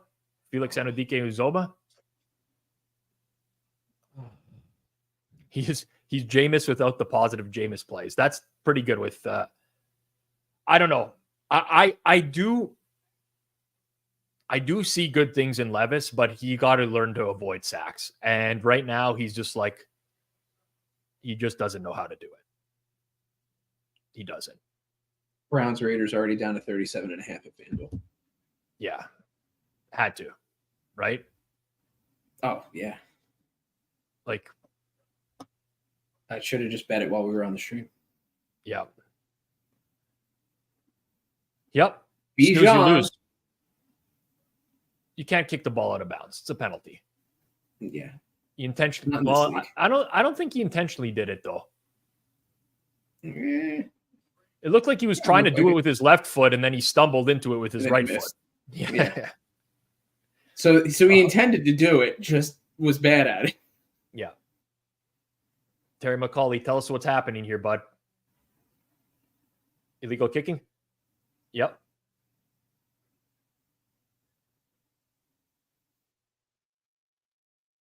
I mean, So until that play, Atlanta's offense had been playing really well. Yeah, but like you said, this is typical Cousins, where he just doesn't feel the pressure at all either, where he doesn't step up in the pocket and he just gets fucking railed. I mean, that was just yeah. Well, I don't know what the left tackle was doing on that play, but he helped. Yeah. I don't know what that blocking was, but I think he chose wrong. Yeah. Mm-hmm. How is Levis any different from Sam Howell? I don't know that he is. They're good comps. It's a good comp to one another. You listen, pressure like stack issues. Yeah, Sam Howell's just a little. Yeah. There's different schools of thinking about taking sacks in the NFL. There are people who are adamantly that believe that sacks are a product of your offensive line. And then there's people on the other side that believe sacks are a product of the quarterback. They are obviously a product of both in some capacity. However, the quarterback does have a lot to do with it. And some of these guys, they just don't know how to get rid of the ball. Like when the play's not there, how to do something to get rid of it. Or worse, they don't know how to at least protect the football when they go down. Like, right. Levis had to play. I mean, granted, the blitzer was coming in free. It was right in front of his face. Just fucking protect the football. Right. I did notice that. So the Lord McD says Atlanta lost the right tackle and center in this game. I did notice that Caleb McGarry left. I did not see Drew Dahlman, their center, but I'll take your word for it. And that's something to keep an eye on in the second half for sure. Wow, look at this. How does that work out? Insane. I was about to say, this felt like Atlanta played a really good first half. Yeah. And Casey gets the ball with a chance to go the other way. Yeah.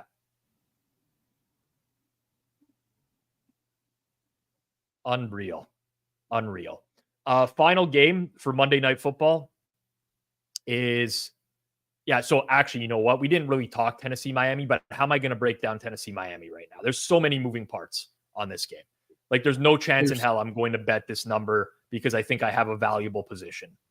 There's 3 potential quarterbacks that could start for the Dolphins. Yeah. Could be former Pro Bowler Tyler Huntley. Yeah. Pro Bowler. Hey, Moodang in chat. Moodang.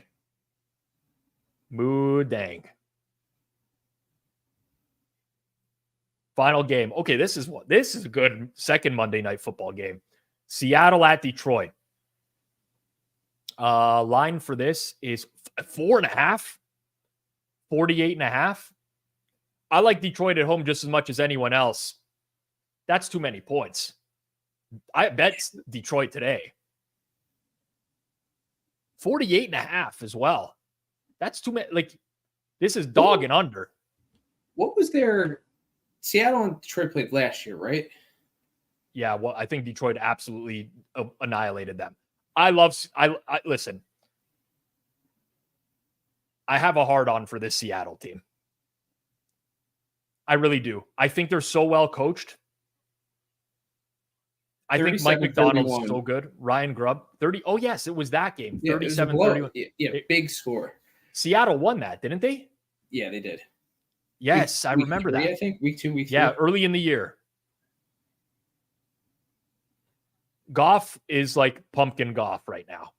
Like, I know. Again. Otherwise, I'd love to take the over, but I can't because Goff has been so bad. Detroit actually had some significant defensive injuries today. Ali McNeil, you know what? Abort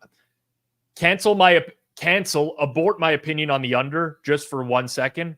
Ali McNeil, Derek Barnes, Brian Branch, all hurt. Leonard Williams got hurt for Seattle. Plus, they're down players in the front side. I still lean to the under. I do. But that's I'm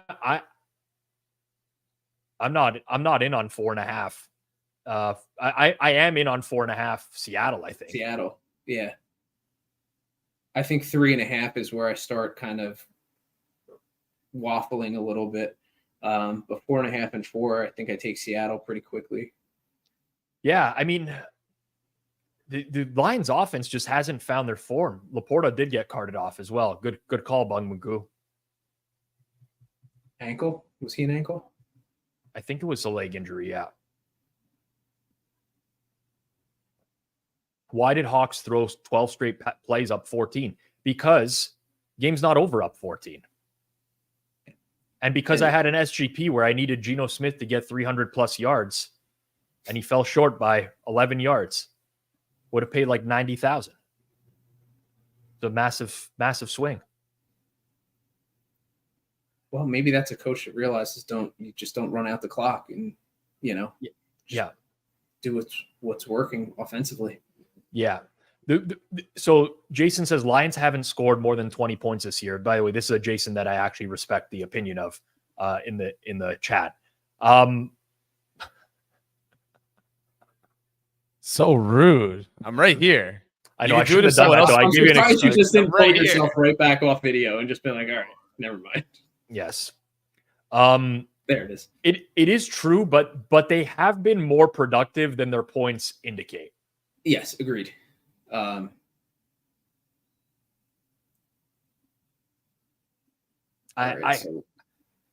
just can't get there. I can't. I mean, I'm looking at numbers today. Mahomes, I mean, again, did they blow the whistle? I don't have the audio on. I don't think they did. I think they're going to call that an incomplete. Okay. But this is a point. This is my point, right? Like, Mahomes got rid of the ball there. He didn't take a 5-yard loss. Yeah, exactly. I mean, you can eliminate the negative plays, and I know Baker's didn't play well today, but I think the main difference in 23 and 24, for the most part, is him having less of those huge negative plays when pressure's coming. I mean, right. There's plays where it's complete. No, I hit the ground. But like, again, I don't know. Rice should have caught that ball though. I'd like to see the replay. Yes. It was probably a combo of bad throw, bad. Wasn't that bad. I mean, slightly behind him. You put two hands on the ball and. Yeah.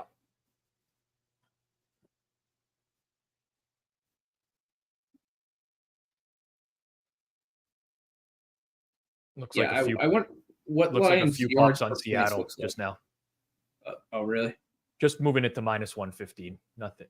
I'm just giving my opinion early in the week here. I mean, I'll run my model numbers. They might say differently. I was high on Detroit today, also high on Seattle though, and generally have just been high on Seattle.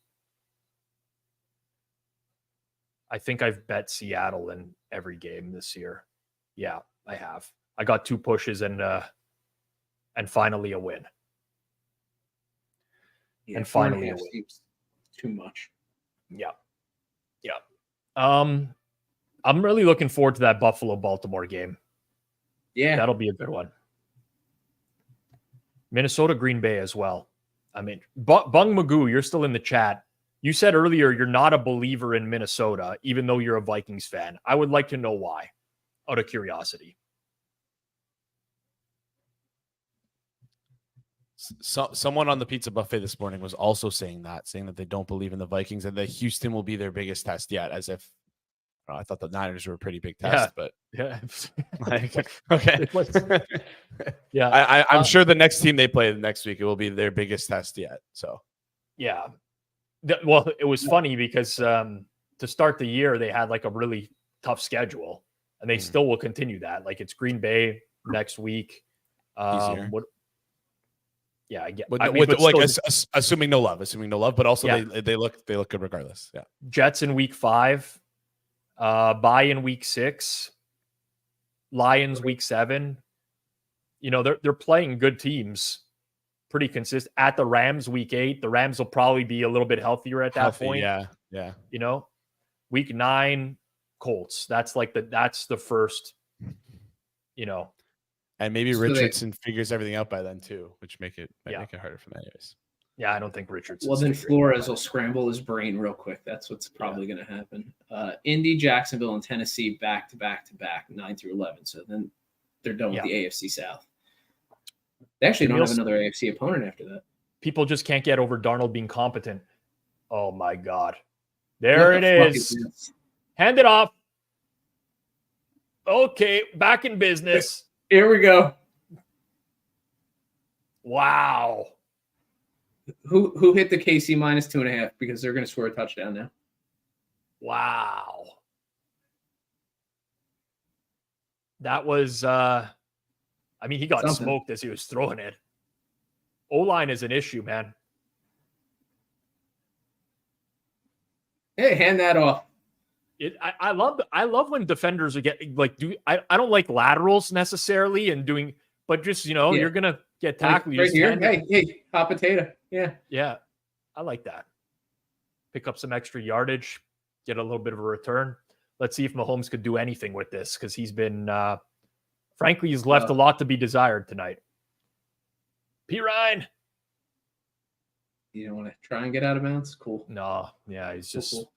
I mean, they guarded the sidelines there, but yeah, use a timeout. And this will be bungled clock management for sure. This will absolutely be disastrous clock management. Andy Reid never did get that right. Yeah. But I mean, like, honestly, like, even that play right there, like, they're not really throwing the ball downfield all that often anymore. Like, I feel like 2/3 of Mahomes' throws are 3 yards and in. Yeah, I'm with you. We got 400 watching right now. We got 143 likes. Let's get this up to 300. 2 seconds. Everyone just smash that like button down below. If we get it to 300, Jason says he will not come on the stream for the rest of the show today. Except to relieve me for my washroom break, which I'm going to have to take very shortly from this. Can we use a different word than describing me as relieving you, if possible? I feel like that's just going to be taken out of context in so many different ways. Clive, I got to ask, who's Gilf Jenny in the chat? It seems like you're the PG now, not me. I have no idea, but called me Clyde, so we must clearly know each other well. Oh man! Well, that was a thing last year. No, like who started that? Yeah, there was Clyde. Clyde was a very popular name for him last year. When I was getting trolled, Clyde. It was Clyde. Clyde the Glide. 15 seconds. Scott. This is hilarious. This is 25%. I wish we were 25%. That's lower. That's we're back to back 0-4 weeks. What are they doing, man? This offense is broken. Super broken. Broken offense. It's also broken where it doesn't seem like people are going where Mahomes thinks they're going to go either. Yeah, I don't know what's going on. I don't know what's happening here, but that's a big win for Atlanta. Turnovers 1-1 now in the game, but they hold them. Both teams have the exact same net passing yards. It does feel like KC's had the ball for so much of the half, though.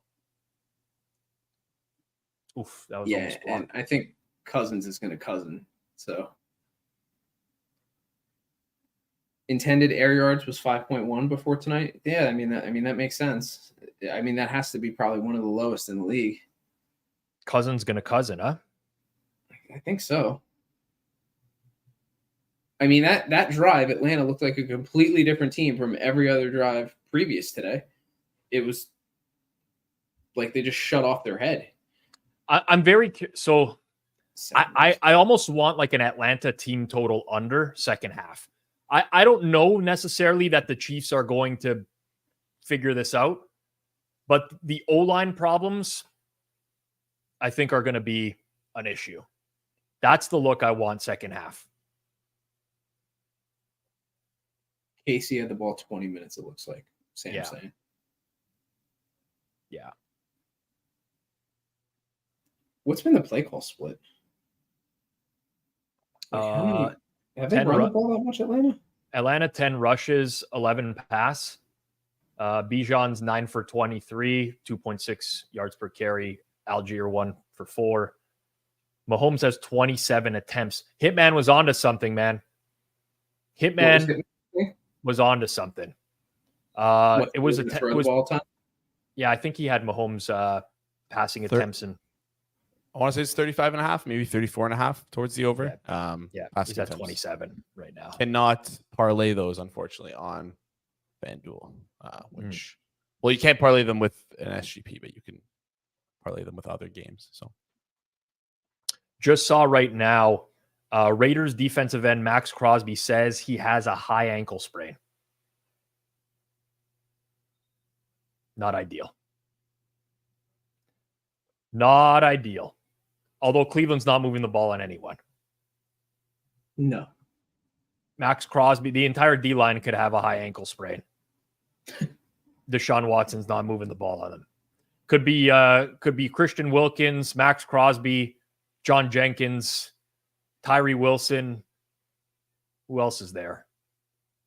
Janarius Robinson. All these guys could have high ankle sprains. Deshaun ain't doing anything. Nothing. Do we have any big moves since we went on? Nothing big. By the way, but here's what I love about these streams. Oh, not that one. Someone rooting for a Kirk Cousins rushing attempt.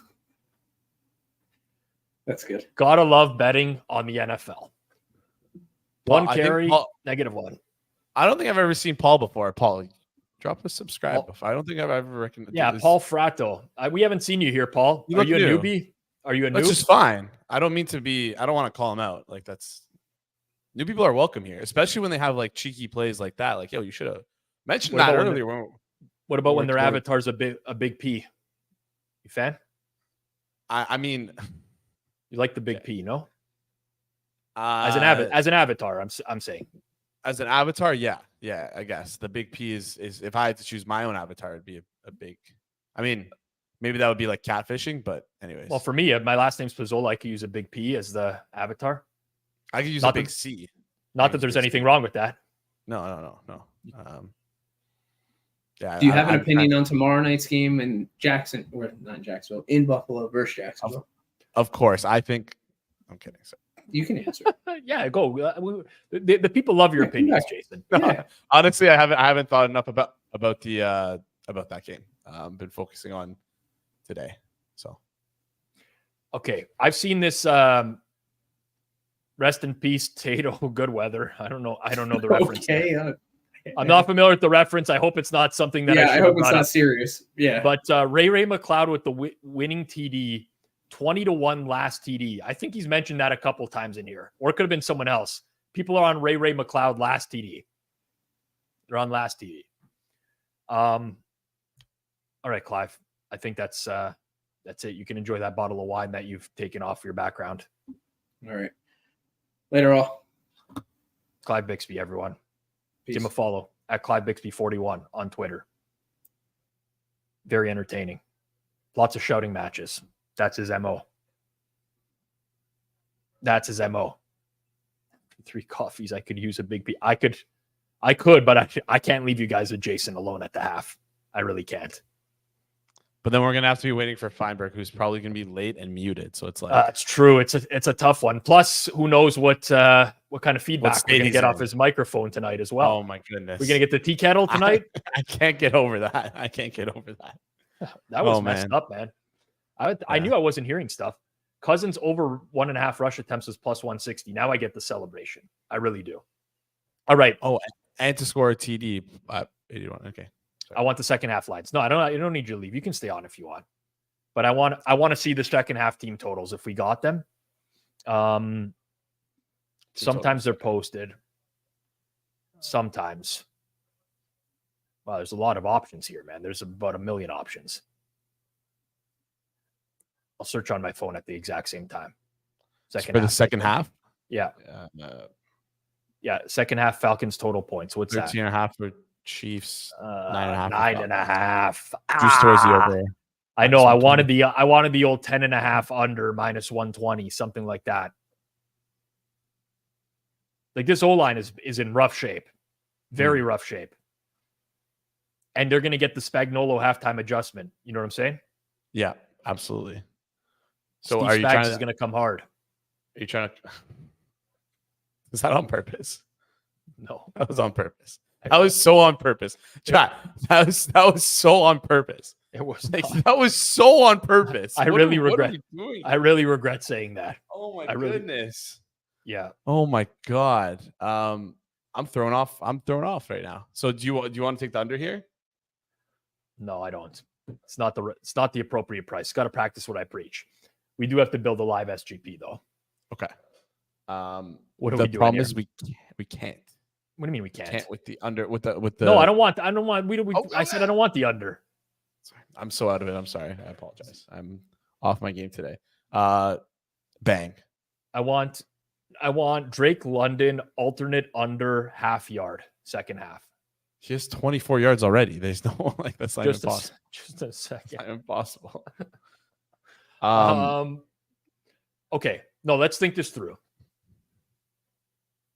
Something I don't do often. What is but the yeah, second half line? We're taking Chiefs second half, right? Like, what's the second half line here? No, what are you doing? A Kelsey under? No. What? What? Kelsey's going to be on the field for every friggin' snap. It doesn't matter that he can't Correct. beat anyone. That's why you throw in. Where's Kelsey out receptions? We're doing this. We're negatively correlating the shit out of this. Okay. Bang. This is what you want. I don't know. I'm just pressing buttons now. This is like. This could be the worst parlay you've ever assembled.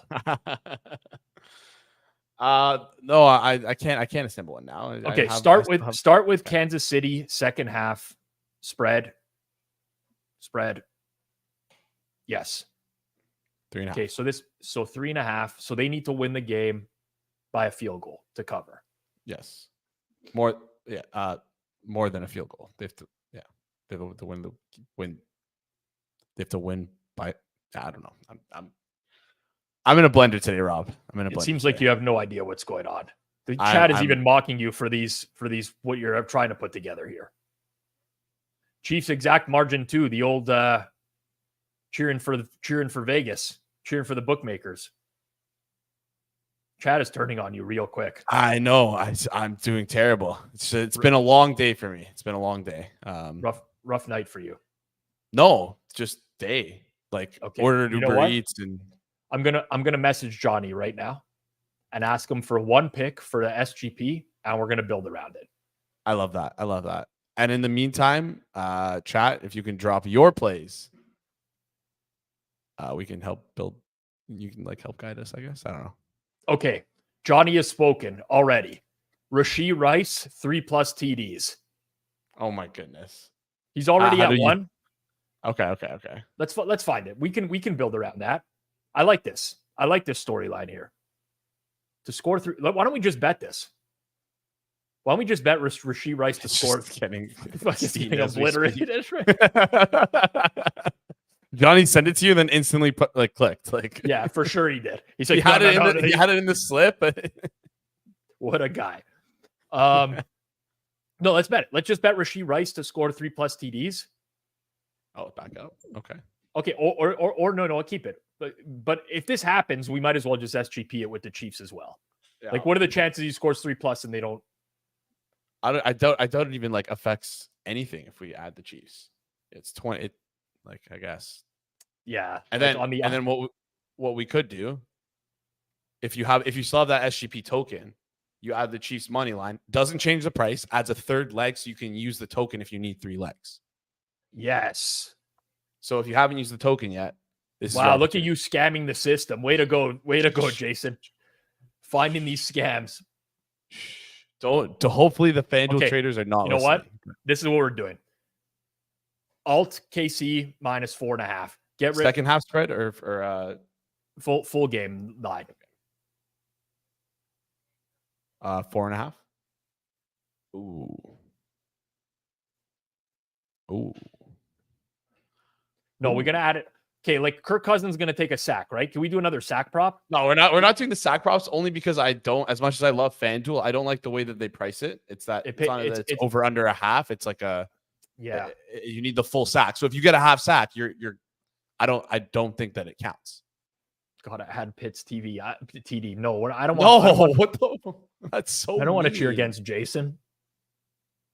Yes, you do. Wait, that's such a lie. You do, but yeah. Johnny's already. I didn't want to say it to you, but terrible move to add KC money line.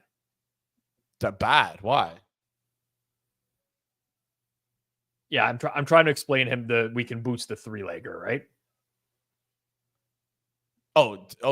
Johnny's saying that. Yeah, he's basically calling you an idiot. He didn't No, want to that's message you not- directly. No, first of all, he should message me directly. But no, why? If you need, the only reason why you add it is because for the profit boost token. That's the only reason. That's it. You don't have to add it at all. Okay, here's what we're gonna do. Take it out. Get rid of that and just put Kelsey under receiving yards. Or Kelsey under. Where it all began. You told me it was a bad look. I don't forget these things. Forget about the alt spread too. I don't want to lose on an alt spread. Okay. But I'm going to respond to someone in the chat. Adding a leg to the parlay brings in more risk with no price adjustment. No, because if you're betting the spread of the game with Kansas City, you already have the same risk outcome. They win. Yeah. If they win and they cover, they win no matter what. If they cover, no, Chad is roasting you though. But you know what?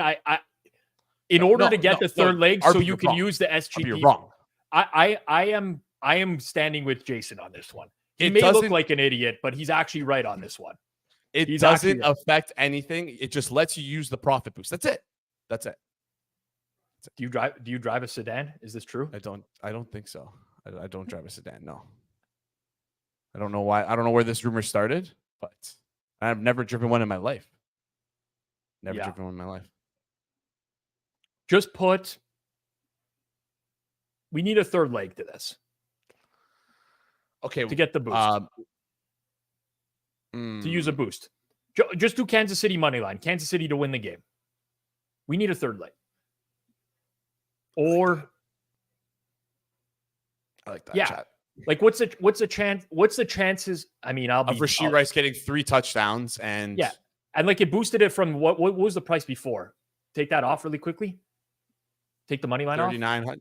4,400. No, but this is huge because now we can use a boost token on it anyways too. Like it brings it up to like, let me see what it's going to bring up to. Yeah. Basically get like 60 to 1 on this. So you're adding it for like another plus 2,000. Yes. But again, I want to preface that I'm not recommend like this is your call. It's not my call. When we were playing the alt spread, that's when you add it. We spent way too long on this parlay that's obviously losing. It's Yeah, starting with Rashee Rice 3+ TDs. Oh man. All right, I can't not play it. I practice what if I recommend something, I'm playing it. That's just the laws of doing betting content. Live SGP. This is where it like slows down. Is because we're both trying to bet it at the same time. No. And we're like trying to multitask on it. Nothing slows this app down, dude. Nothing slows this app down. No, I mean my the stream and my brain because your brain is constantly slowed down. It's just permanently slowed down. I mean, okay.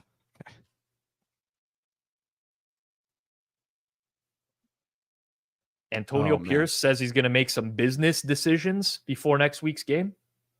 But is he going to like take out Gardner Minshew? Like I don't get it. What are you going to? I don't think he likes Gardner Minshew. I'll tell you right now. How can you not like Gardner Minshew? That's like saying you don't like water or you don't like, I don't know, flowers. It's just Gardner Minshew's the man. Yeah. And Aiden O'Connell just looks like a dorkier version of Gardner Minshew. Oh, Devontae to the Jets would be sick, man. I'll propose. How about this? Oh, they won today. Damn, the Rams won today. In for a pound. Sorry. I was going to say Stafford to the Dolphins. No, just keep Stafford on the Rams. The Dolphins stink, by the way. I know, but they wouldn't stink with Stafford. I feel like McDaniels entered, I don't want to say fraud territory, but overrated territory for sure. What's he gonna do? What's he gonna do with these guys? Look at this roster, man. But he's never been able to coach up a team. Okay, Jay, you're gonna get banned for that. Did you see Tua's numbers under McDaniel? That guy stinks. Okay, but yes, but they've also never been able to beat a good team. So it's like when it like, and I hate saying that because it feels like listen, it's football. There's only 16, 17 games in a full season. There's so much variance involved, but I feel like we'll never be able to get a large enough sample size. But the sample of it now is like they just beat on poorer teams. This has been the MO of the Miami Dolphins since Tua has been there. They beat on worse teams and they get crushed by better teams, like we saw in Buffalo 2 days ago or 2 weeks ago. Kelsey immediately. And the drive starts with Kelsey 10-yard catch. God. I'm done. Well, it's done. I'm so done. It's done. Should have never faded Kelsey, dude.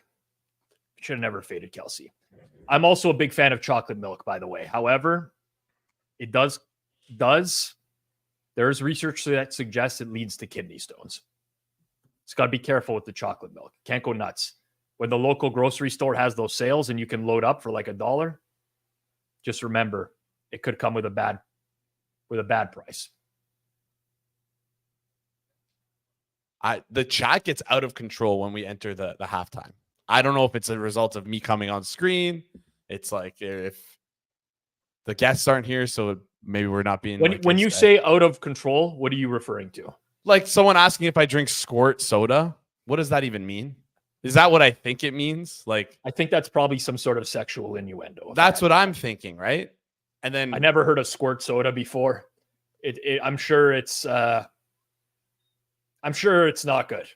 Yeah, well, like, no, I don't. By the way, I don't know if I have to mention that because I don't even know what that is. It's a real soda. Oh, wow. Okay, now my brain is going to the wrong spot. It's true. Now I can't. I see comments and I have no idea. I actually don't know if this is like just a group prank in the chat. Bring Jeff. They're trying to get my. Jeff's a soda guy. He does Dr. Pepper and Mountain Dew. He might know. Jeff, squirt soda, a real thing? Yeah, I believe it's real. I believe it's a lemon lime drink. It might even be yeah, I believe it's like a lemon lime drink. Okay. Like a Sprite or a 7-Up. And yeah, I mean, listen, I've kicked the soda, Rob. It's like I got a lot of vices and I don't want to get rid of really any of them. And soda seems like it's a hard one. Like there's a Dr. Pepper cherry, even 0 sugar sitting in a fridge, not too far from me. Like it's off in the distance. You can see me looking at it, but no, I don't know. I've squashed the soda. You'd think tonight I'd give myself a treat. But was I right on squirt? I'm a real soda guy. So like, it's not easy for me to kick soda. I just rinsed $100 like immediately on this Kelsey under. Yeah. So like the chat says that you're right. It's like a mix between Mountain Dew and 7-Up. I saw somebody's doing squirt with tequila, which I'd like to try. I want to say it's like newer. I don't know. It says it's been around for 86 years, according to Google. I was afraid to Google it because I thought that they're trying to like say it's newer. It's only been around for 86 years. I'm sure they whatever. I got most of it right. Yeah, you got all of it right. It's all right. And you know about there was something else you were talking. I don't even know. Whatever. Yeah. Our Kelsey under instantly first drive loss. I just need a Samaje Perine touchdown and I could salvage everything. Oh, just get Samaje into CC. I don't know shit, so I'm thinking of something else. Oh, it's grapefruit, citrus. So I don't think even the people in the chat know what's going on here. I'm gonna be honest. I'm really gonna regret. Good day. I'm really gonna regret not. I mean, I don't want to say too hard. It's only the first drive. I'm not saying anything. I'm not gonna say anything. Great Bill's a big fan of yours, Jeff. Oh, best guest on the show. Best guest. I'm gonna take What are you gonna take? No, Chiefs just dominating. Yeah, and Falcons O-line's a problem now. We'll see if they could actually score a touchdown, though. This seems to be like their kryptonite, getting in the end zone. Still can't get in. We'll talk Chargers soon. Tough day today, man. Yeah, whatever. Tough day. This is, we're not just because you're fucking getting a cold tub with khakis doesn't mean you're ready to beat the Pittsburgh Steelers. Is what it like. No, I wasn't like, if we spoke last week, like I wasn't, people telling they're gonna win double digits. I probably said on the show. I know I said it on the pod with Pat. Like I wasn't off my like priors. If I still think they're a mid team. But yeah. That's a tough draw. They're not going to play many teams as tough as Pittsburgh. And you get, but I'd almost like just I'd almost concede next week to the Chiefs and just go to bye 2-2, Rob. And just like figure it out from there. I hear you. That'd be a fine start with the amount of injuries that you guys got going on. Byron, I don't think knows what the khakis in the cold tub actually meant. I can investigate. I block rare. So you must have done. I can look into it. But I'm a rare blocker. I don't got a quick block finger. You must have pissed me off at just the wrong time. You pushed a real button or you made it personal. If you made it personal, then I don't know. What's the Twitter address? We gotta look into it. We'll look up the chat history. No, I don't want to do this right now, Rob. No, we're gonna do it live on air. This is it's a good way. Now we have to do this. Oh, so now he says he was wrong. So at least if he's admitting he was wrong. Oh, geez. So he doesn't want you to look it up. What's your Twitter handle? Same handle, 5.5 hole. They're kicking a field goal here. Oh my God, man. This team is Rob, my only okay, can we just get this out of the way? I got murdered today. Like murdered. Okay. Who did you the dirtiest today? Don't even know. It's all just like a collection of I honestly, in some ways, San Francisco, how they really just like kept dropping balls or just shit the bed. Just so many just chances to make it like not the game it was. But I see the Titans fucked me, and I had a good number. Not that it matters. Yep. I didn't even bet the Chargers. Yeah, sometimes listen, I just got murdered. The Browns. You doing okay? Like you need to talk through it. Like everything's good. 1-800-GAMBLER if you need it. Oh no, yeah, we're not there. I'm just reflecting on the day. It's a long, okay. 1-800-GAMBLER. You try, no, listen, it's the NFL season. I prepare for it. That's it. But I'm just saying today, like, just nothing kind of just went. The breaks didn't go. So all I really had the guts to do tonight was I just teased Atlanta to 10 with the Bengals tomorrow. Like I wasn't seeing clearly. Didn't think it was the worst teaser in the world, but we'll see. You know how I feel about the 7-point teaser up to 10. I don't know. It's like I don't know. It's bad. I don't know. It's not the greatest. All right, well, it's okay. I'm still dumb enough to think 10, like for peace of mind versus the Chiefs. It's a little Kirk Cousins backdoor. Yeah. Yeah.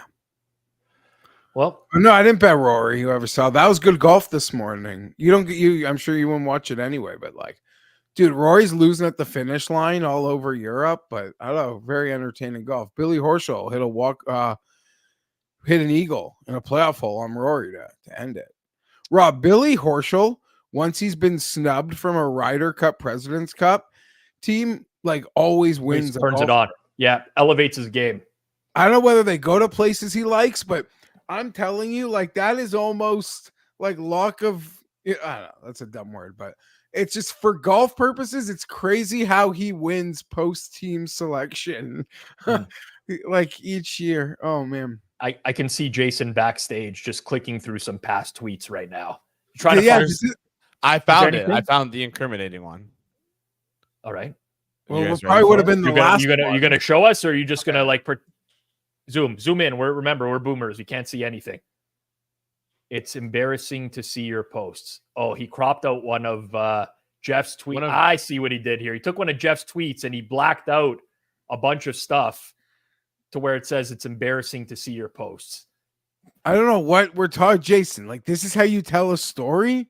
This can't be the first chapter. Listen, or like Jeff, this, whatever. Maybe I'll look at it. This guy. I'll send you the context. Okay. That's exactly what got him blocked. Sloppy, Jeff. Yeah.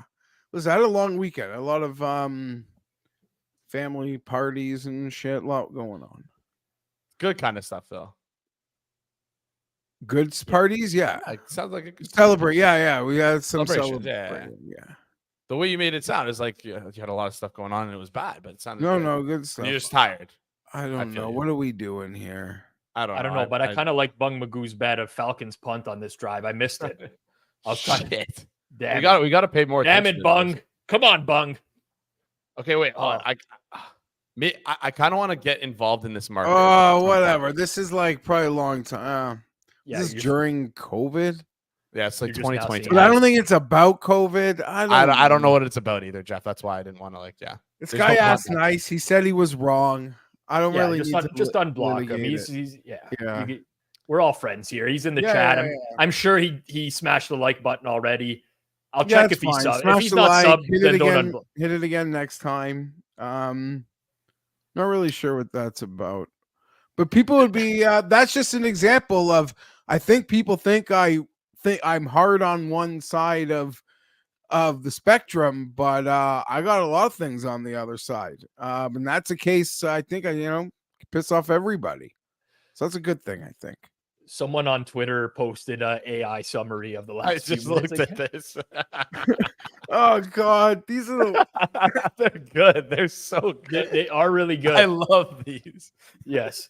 The chat is discussing various topics, including memories of squirt soda in the 80s, their favorite sodas, Jeff's thoughts on various topics, including chocolate milk, and Jeff's blocking of a user who submitted an application to be unblocked.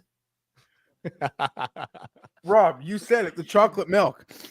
That 99-cent 1 liter at Shoppers Drug Mart with a bag of chips. Like, there was a time in my life where that was lunch. Not that I couldn't afford to eat a better lunch, but that was just like the closest. And I was like, yeah, I can be easily satisfied. Yep. Like a bag of chocolate, that 99-cent thing of chocolate milk and some sweet chili heat or something. Call it lunch.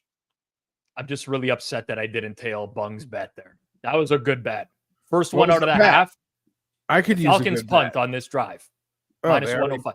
They already punted. He won it. It was Spagnuolo at the half. Great defensive adjustments. Bad offensive line. Yeah. All right. I'm taking a leap, Jason. You have the floor for 2 minutes. Sounds good. Sounds great. I should have saved the unban request for this. I don't know why I didn't do that, but this is a crazy question. I feel like this isn't. I feel like are milk bags a thing in the States? That's just a Canada, thing, right? Yeah. Okay.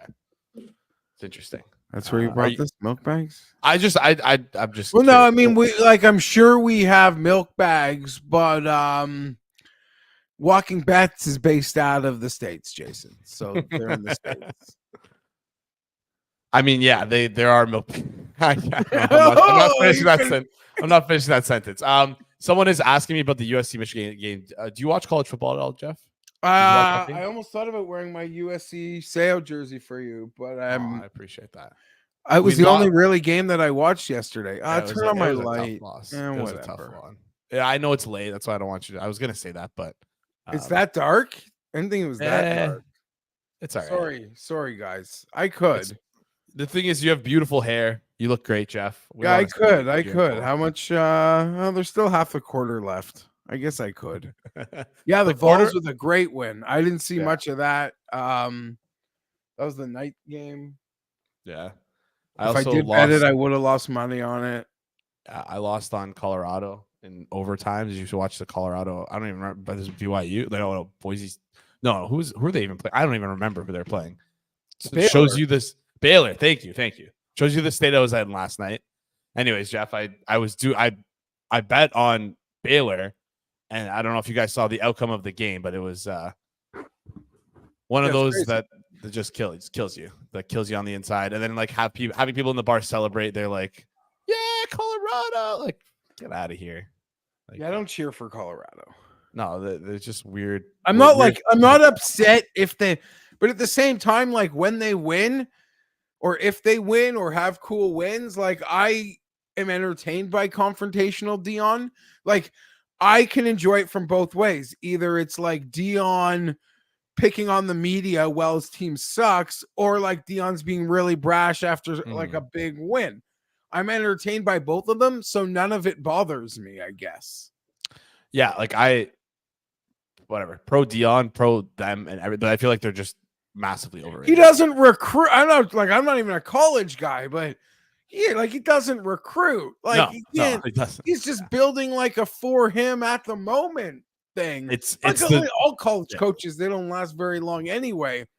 But I don't know, he doesn't disguise it. But like I said, I don't like cheer for him, but when they did something cool last night, I wasn't like, oh, screw them or screw Dion. Like, I don't know, good for him, I guess. Yeah.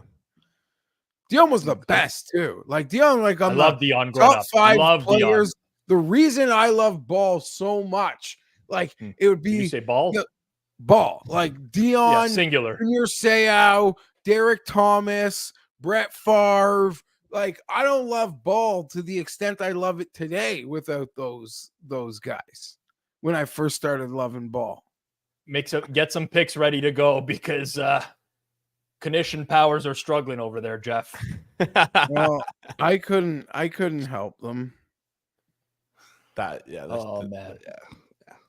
I saw what Knish was just on his lawn this morning or something.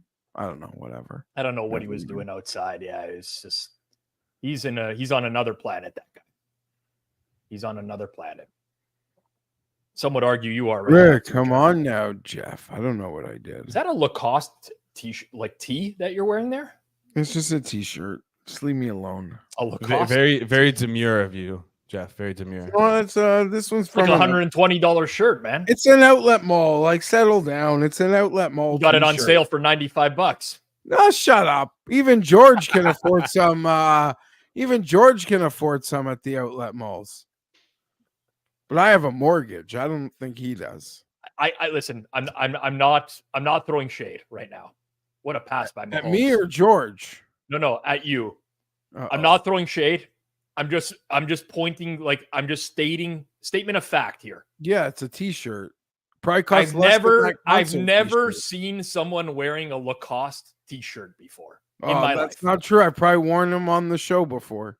I've never seen it before. Yeah. Never. I was just stating a fact. Okay. That's it. We can George for his Infinity money. He probably he probably had his mom called that Tom Selleck commercial to refinance her house or something. I like George. I don't mean to make fun. I don't know. I don't know. I go back and forth. You definitely mean to make fun. You always say that. You always come in and like them. Yeah. I really like the character. Like we have friends who would have been like, who are like actively cheering against him to lose sometimes. Not me. Do we have a Survivor update for him? Did he win this week?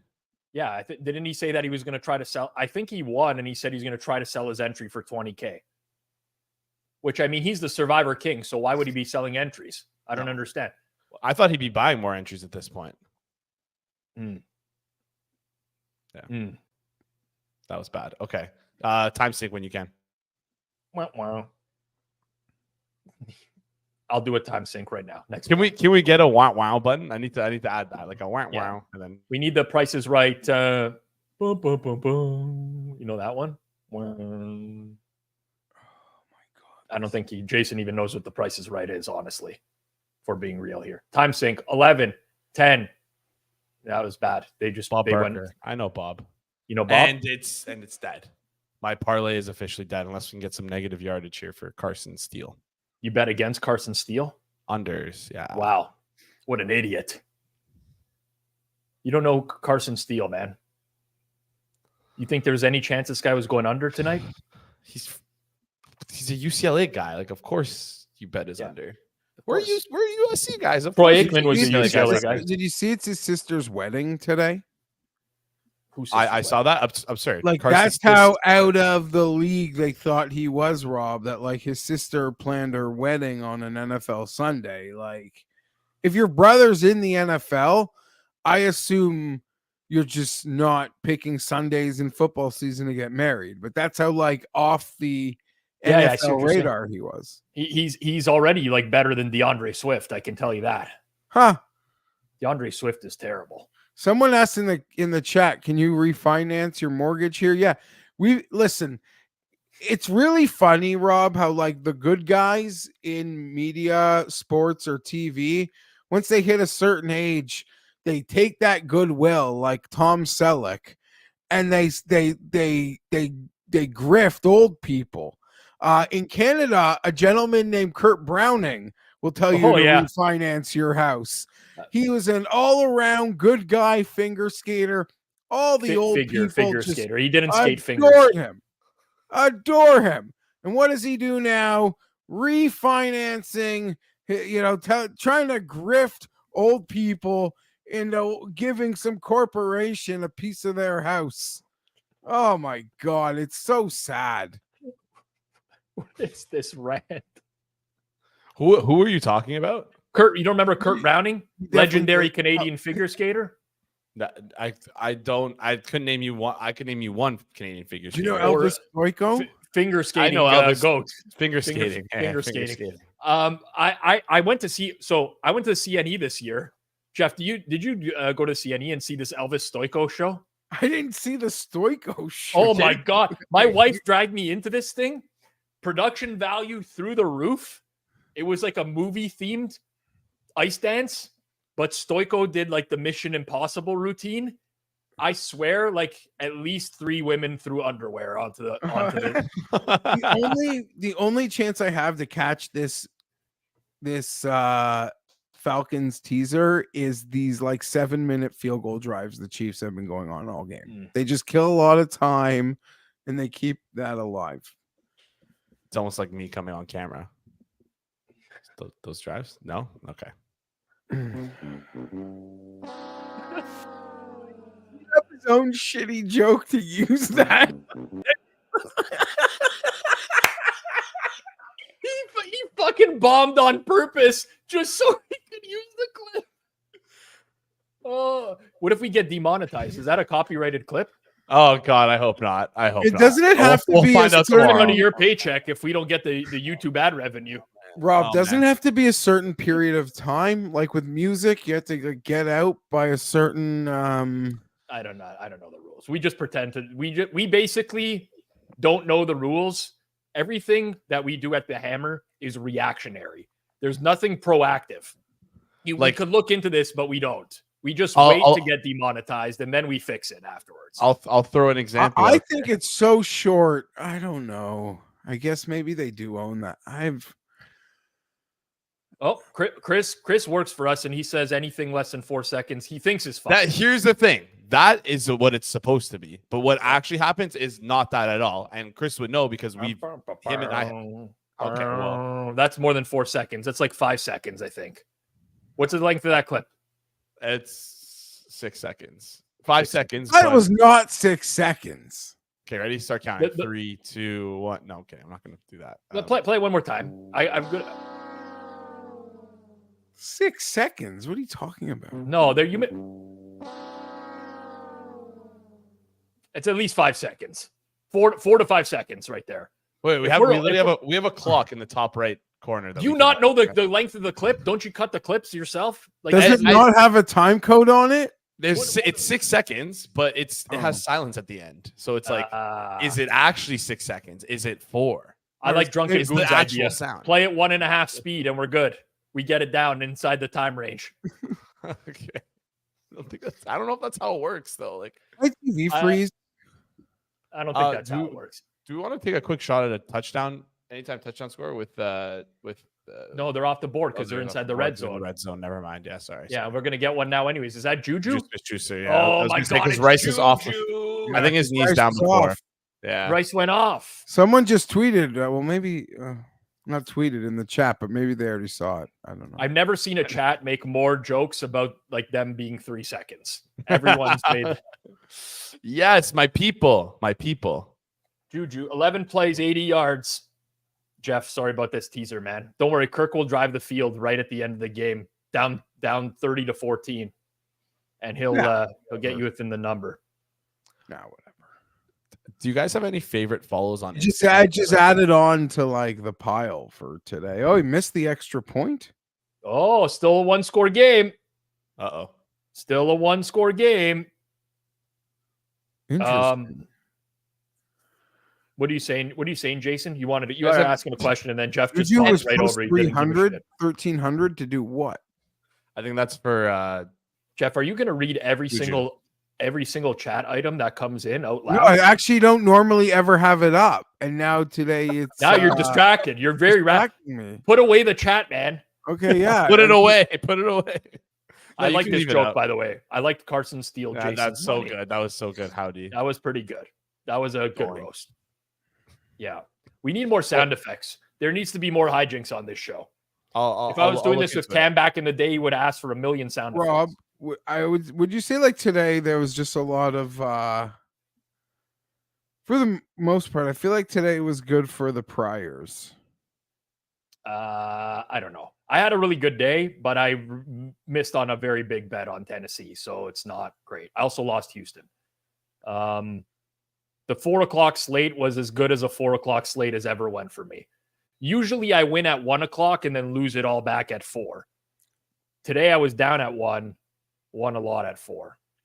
If you were to break even on a day, on a Sunday slate, how would you want your wins and losses to be broken up? Would you prefer it like you had it right now? Assuming like I prefer to win Sunday Night Football no matter what. You want to go to bed, lose early, and then yeah, you want to win Sunday Night Football. So yeah, you feel like you got like if you lose Sunday Night Football to end up breaking even, no, that's not fun. There's a very clear path to how this works. Very clear path to how this works. You agree, Jeff? Yeah, I agree. Battle back sometime, and if you battle back out of a big hole, you feel like you won money. It's true. What did that say? See, now I'm distracted even when you bring them up. It said, all right, Jason, time to get off.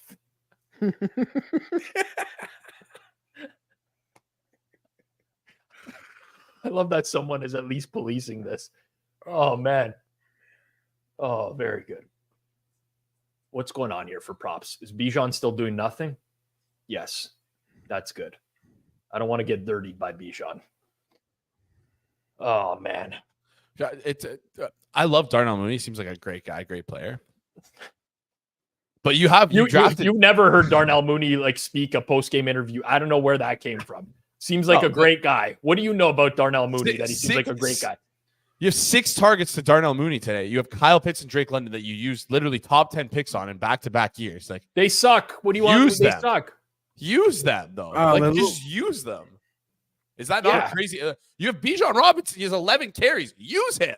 Yeah, he's got 11 carries for 24 yards. What are you going to use him? I don't know. Unders, but sorry.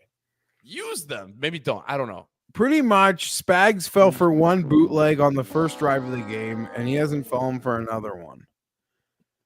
And they're so good over there. This clip will be so overused by the end of this show. We'll never Jason's already burned it.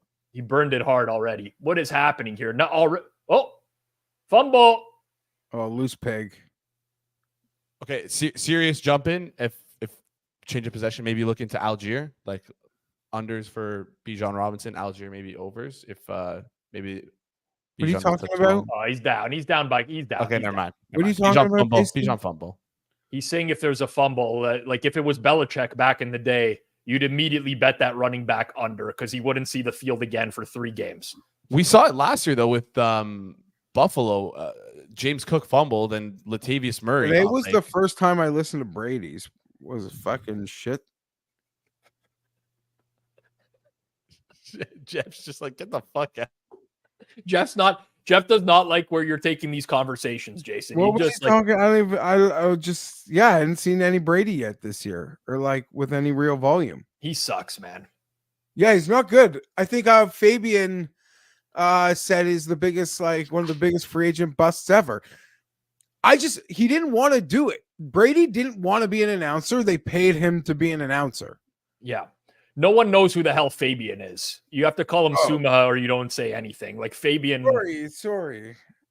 Get with the times, Jeff. We're third quarter on a Sunday night. I thought, a lot of inside baseball here. At least, in the chat. But Rob, third quarter's done. Me and you have had the slowest goddamn quarters. Refs getting hurt, old Chainman getting hurt, all the dumbest shit possible. That was the fastest third quarter. Chainman getting hurt. Yeah, I'm sure it seemed extra fast for you because you're on another planet right now, Jeff. Another planet. Yeah. With that Lacoste t-shirt, my friend.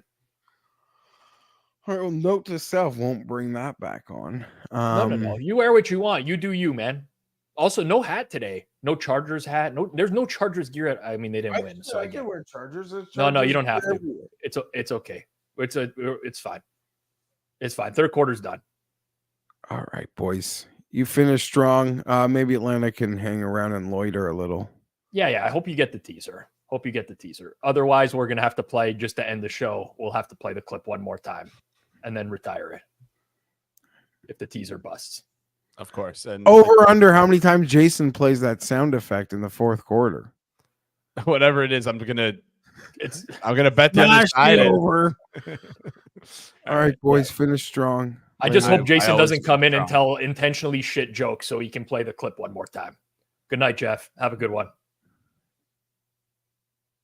I did have the right idea with Falcons team total under second half, but I didn't play it. So the right idea doesn't matter when you didn't play it. That's sports betting. Can't pat yourself on the back for something you didn't put your money down on. I do that all the time, but anyways. Yeah. Tough act to follow because Jeff was on one tonight. Jeff was on a serious one tonight. Austin, it's on you. Bring the fourth quarter energy. I don't know if I can follow that up. That was legendary. You'll have to probably drink like 6 Crown and Cokes just to get on the same level. Live on air. Yeah. Chargers losses, Jeff shows up in shambles. This is the first time we experienced one this year, but yeah, it's tough. And it was ugly because they just got beat down in the second half. They just bludgeoned by the Steelers run game. Yep. And then they just lost their left tackle and their right tackle and Joey Bosa. And the quarterback was barely there, and then he got hurt too. Yeah.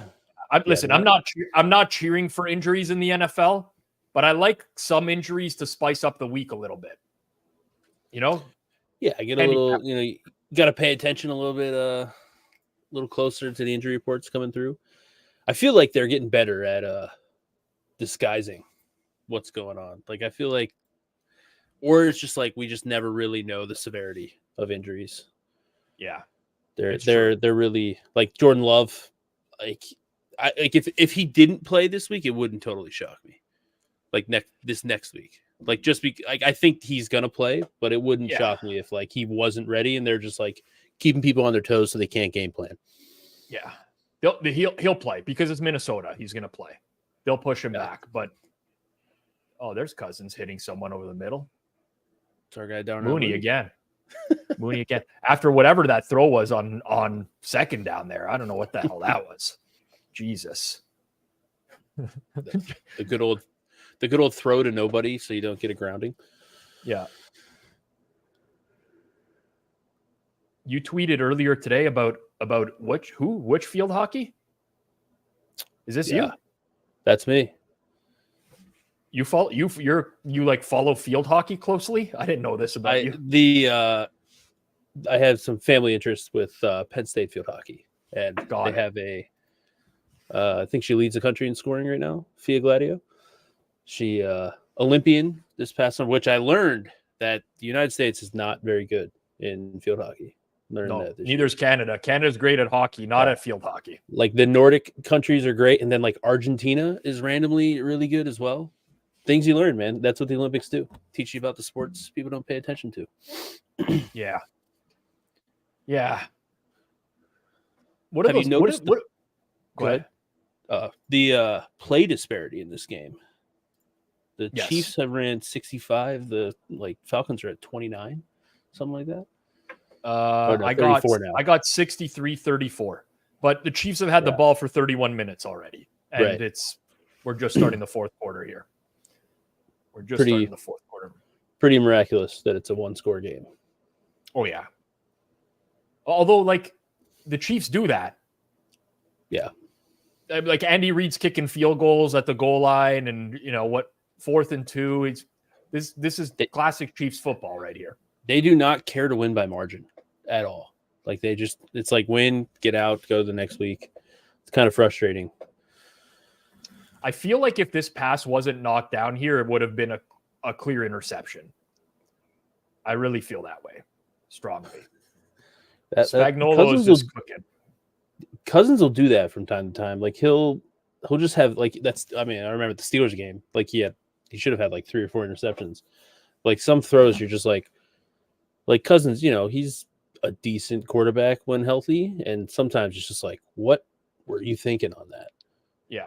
I actually don't even know what this was. I think he was just throwing it away, and he got there's no one in the area. He just threw it off his offensive lineman's back. Just field goal. Hope it hits the turf, because that one's good. Good for Jeff's teasers. Younghoe Koo, man, he's a consistent kicker right there. I don't know what happened to Justin Tucker, but he's toast. Justin Tucker, man. You want to talk about falling off fast? We saw some cracks in the armor last year, and then he's been brutal this year. He's missing less than 50. He missed one from less than 50 today, right? Wasn't over 50? 48, something. Yeah, it was 46, 48 or something. Yeah. The one thing I noticed today, there was a lot of kicker misses today, which we haven't seen so far this year. Giants, Browns, Bears, Texans, Eagles, Steelers. Boswell missed a kick. I must have missed 62 or some 61. Oh, yeah, it was a long one. Raiders, Dolphins, Seahawks, Ravens, 49ers. So half the teams in the league missed a kick today. Yeah. Which everything was perfect going into this week. It was absurdly good. You could make the argument that Justin Tucker has fallen off ever since Aubrey got into the league. It was just once he got immediately taken over. Once Aubrey came over, it was. Do you know how ridiculous it is to try a 65-yard field goal in the first quarter? And have confidence. It's insane. I don't even know that I honestly don't even think that was the right move. I honestly don't think so. I would love to know what's his hit rate got to be. Yeah. What's the number he has? Well, they tried it against Cleveland, but that was at the end of the half, right? If I remember correctly. They were going to try, they faked the 71. They were going to try 71. Yeah. I think he would have hit that was it, outside. Yeah. Right. But I would like to know how many kicks. I would like to know how many just above 60 that haven't been at the end of the game or the end of the half. I can't imagine it's more than 5 in the last 10 years, 5 years even maybe. Yeah. Yeah.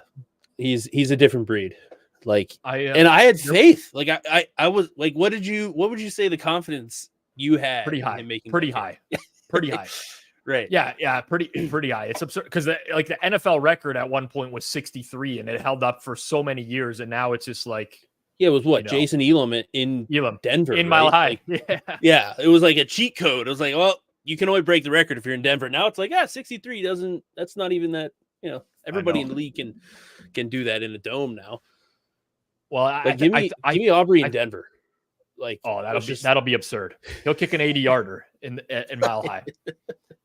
It's so I was reading an ESPN article the other day, which was about they had anonymously polled some executives around different teams in the league, asking them who are the most analytically savvy teams, and these people had to respond. But one of the questions was, which team has made the most strides from an analytical point of view over the last decade? And I actually can't remember who was voted first, but the Cowboys were voted second. So they must have right here. Okay. Yeah, this is the article. There was at some point here, there was a question about which team has made the most advances. Mm-hmm. Oh, right here. Which team has improved the most in terms of overall analytics capability implementation over the past 2 years. Sorry, Dallas, 13. They must have someone measuring Aubrey's practice kicks and how often they're going in from that. Like, they're not trusting this to McCarthy to make the call, right? Like, well, it said there they hired John Park. I think he was with the Colts. He's like the only reason I bring him up because he's one of the more known analytics staffers on Twitter, X, whatever you want to call it now. Yep. I wonder how much that helped with the overall perception of that vote. Right. Because if it was 10 years, I'd be like, when Garrett was there, bar was pretty. Those were pretty the fucking low. worst days ever. Yeah, John Park, director of strategic football operations for the Colts. Yeah, there's Cleveland ranks highly in a lot of these, which is funny. It's funny because they can't get the quarterback. Yeah. The easy part that everybody can see, they're just like, yeah, we'll just keep trotting out. I saw they have since 2001 the worst success rate through 3 games for a Browns team. So they're paying him all this money and continue to play him to run a historically bad Browns offense, which cracks me up. Kelsey dropped right there, or stripped out of his hands. But there is no last on the list. They don't name who's at the bottom or whatever. It's only to the top. But I don't know what the Browns are going to do with oh, there it is. There it is. My bad. Tampa. Oh. Tampa, New England, Pittsburgh, Arizona, Cincy. Yeah. Arizona's interesting just because I think Gannon's on the right path. Gannon's the other 4, though, for sure. Obviously, Patriots under Belichick. I will hold my opinion for get some more data on Mayo, but we all know Tomlin is not. He's not going to be super aggressive. Okay, there's a fumble here. I would like to see this again because it looked like his forearm was on the ground. Ruled the fumble and recovery for KC. I don't know. Man, this was such a crazy play. Such a crazy play. It was a bad snap. Forearm down. He's going to be down. The Ariza catching that snap was game saving, maybe. Yeah, I knew he was down. I could tell his forearm was on the ground. He's definitely down. So that's going to be Atlanta ball. Yeah, down for sure. 100%. 100%. I'm just trying to see the early moves for next week right now and what's moved. So the Giants got bad. Giants opened 5.5. They're down to 4.5. Some 5s out there. Again, home to Dallas, Thursday Night Football. Dallas is a mess, man. I don't know what to do with them. They're so obviously you're a Cowboys fan. My wife is a Cowboys fan, and her famous saying is always they'll get down big and then they'll give you that glimmer of hope, pretty much in every game that they might make a comeback, which was typically that. I don't know how I just feel like they can never string it all together. Either the defense is really bad in a game or the offense is non-existent when the defense is playing all right. It's just, and today was all bad until the Ravens went turtle mode. Yeah. Chosen says 4.5 still. There 5's pretty close to dead number in the NFL anyway. So it's not like it's a significant move or anything like that. I'm pretty sure when we first started talking Colts and Steelers, Colts were favored at home, small favorites, and now Pittsburgh is out to 1.5, 2 on the road. That doesn't surprise me at all. The Colts do not impress. And if you just want to look at I think Pittsburgh is going to be able to run the ball, and Indy is just not ready for that. And I don't know how they fix it because they have injuries there. I think Kwity Paye went down today, if I remember correctly. Just more defensive linemen. They cannot. They can't afford any injuries on that side of the ball. I know it's disastrous for them. Someone said someone said in the chat, Dallas is an over team. That is it. I actually disagree with this. I know that they've played high scoring games, 50 points, 63 points, 53 points, but Dallas really wants to run the ball. heavily on early downs. They don't really get into the over game state until they're trailing by a bunch. And even you look at the defense, like teams want to run the ball on Dallas. Yeah. They just so to me it's the opposite, really. Yeah. It's just if they get gashed, like the Saints just kept it was gashed on the ground and then explosive passes. Same with the Ravens today. Like the Ravens had, I mean, it was a stupid number of rushing, 274 rushing yards. The Ravens today against Dallas. That's like I don't know what the record is in the NFL game. Like I think it's probably just like barely over 300. Like they had to be decently close. I mean, the 274 yards rushing is more than. I mean, here are the only teams that had more passing yards than that. Eagles, that's true. Panthers, Cowboys were probably one, yeah. And Bears. Those are the only teams that had more pass yards than the amount of Ravens rush yards today. Yeah, they had a 47% success rate on the ground, and they like stopped playing real offense like what halfway through the third quarter. They just kind of chilled. Yeah. Yep. Yeah, that's fuck. Yeah, so I agree with you there, but they're like so quickly. I think the point of like them being an over team is like if the game state does flip, I think they're very quickly an over team. Like that, they're drastically. Oh yeah, it's not like like they're like that weird. Like Steelers will never be an over team, even if they get down, because I don't think they can ever just drop back and pass. And also, like Tomlin will still play conservatively if they're down. Yeah, McCarthy's not afraid to like flip the switch, right?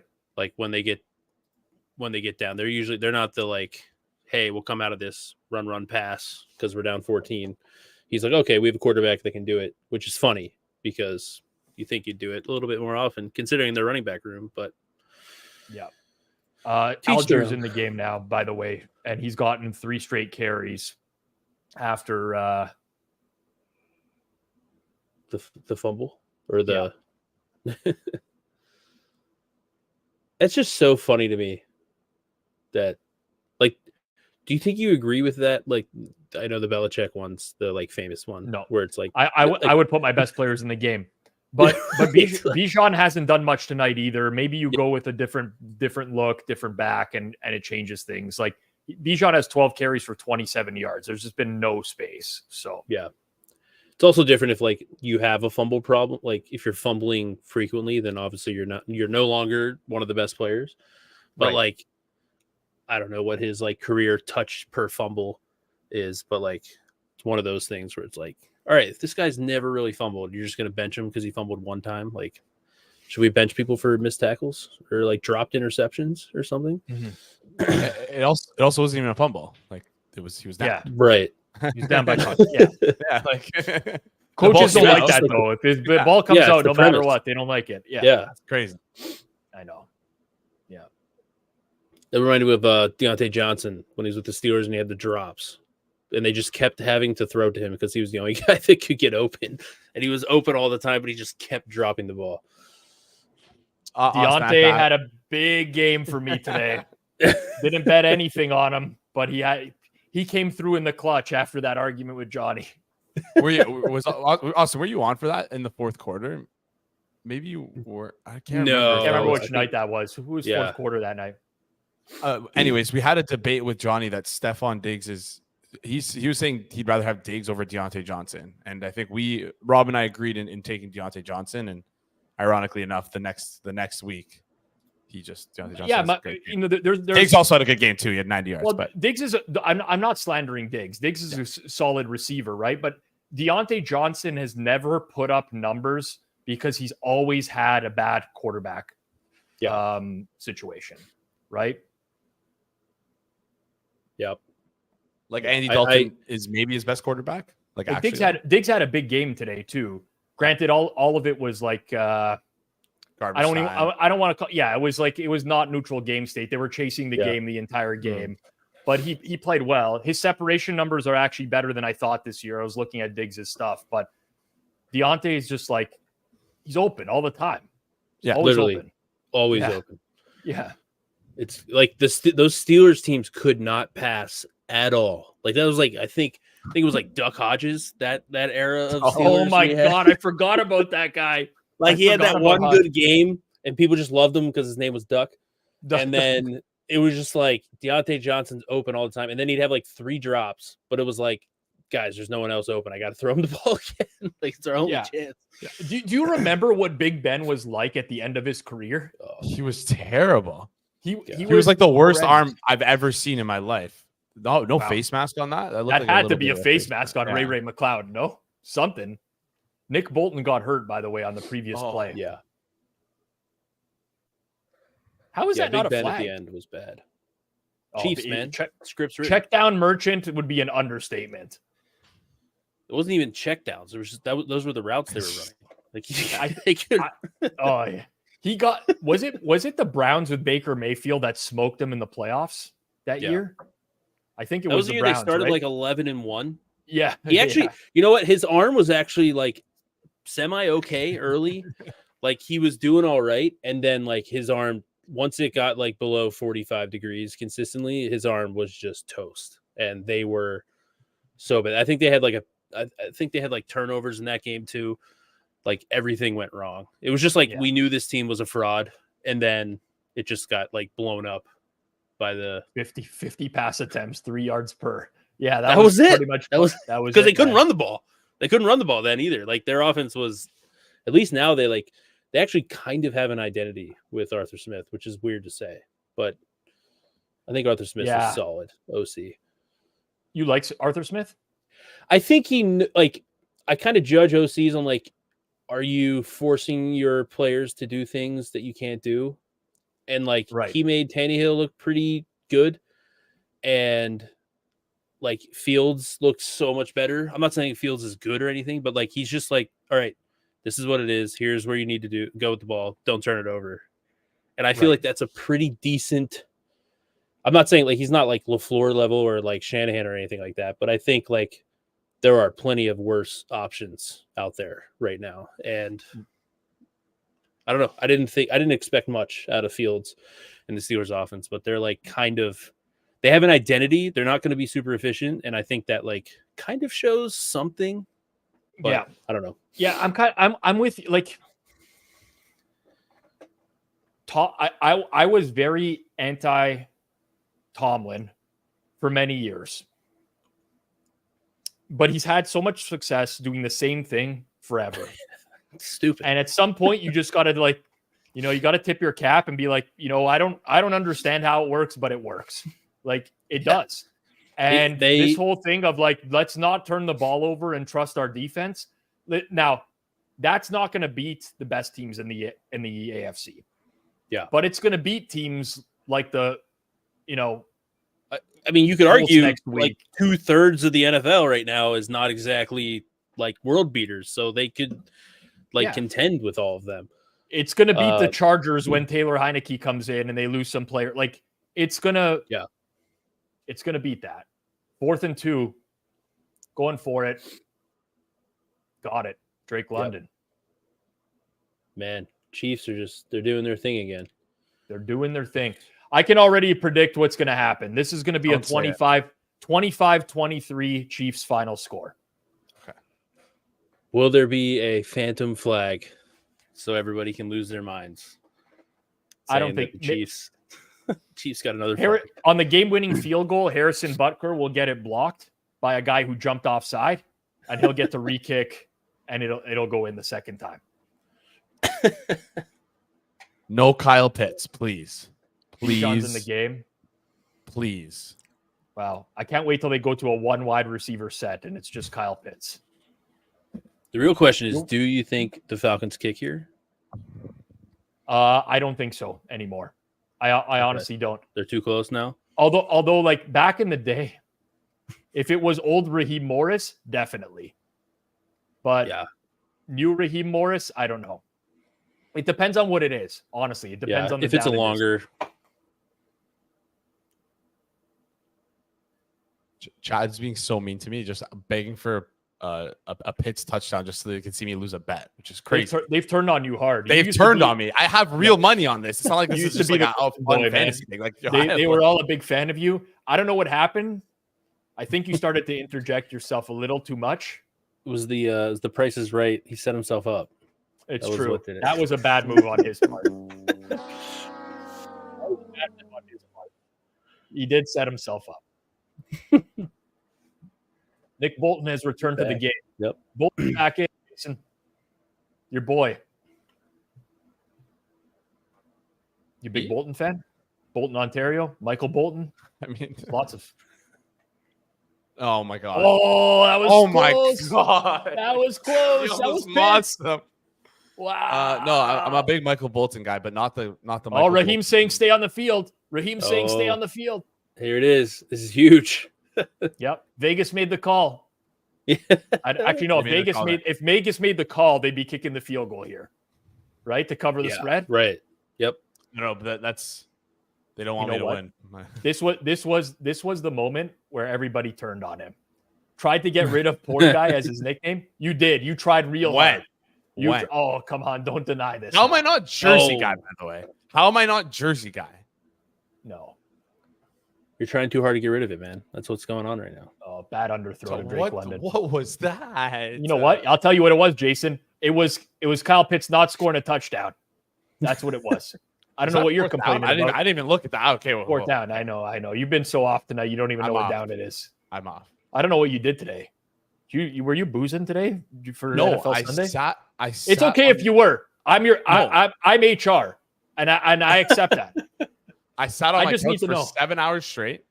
I was recovering last night after a tough USC loss. That was like the main. That's all I'll say. I'm gonna get myself in trouble. No, it's okay. Listen, I may have still been honestly like intoxicated this morning when we were doing the pizza buffet. So because I sent you a message at 7:56 p.m. Yes. You were slated to go live at 8 p.m. and you weren't in the stream yet. I said, "You good?" ? I joined the stream. Just jump in. I joined the stream, and the banner at the top of the screen was still the Thursday Night Football watch along banner. So, it's okay. It's fine. Tough day for Jason. That could have been DPI, by the way. Yeah, I think that was one of those ones that I think the underthrow actually hurt him because it didn't look catchable. But even like you just usually on the deep ball, the underball will help or underthrow will help you. But I don't know. I feel like it just looked, like there was no chance for it, so you don't deserve it type of thing. When did Deontay Johnson get drafted? Because I'm still patting myself on the back for this. Did he ever have Landry Jones as a quarterback? That would be before Deontay Johnson, right? He would have had Mason Rudolph for sure. He would have had Kenny Pickett. He probably got Rudolph. He was drafted in 2019. Okay, so that's definitely after Landry Jones. Landry Jones was maybe like 2016, 2017. Yeah, because Big Ben played the full 2018 season. 2019 was the year where they had Duck Hodges. Yeah, 2017 was Landry Jones last Pittsburgh. Little piece of trivia. But he had Mason Rudolph. Do you remember Duck Hodges' first name? Is it Merrill or something like that? No, Daryl. No, different. You guys remember? No. You're both kind of. Daryl. No, it's not Daryl. It's close. Cut I don't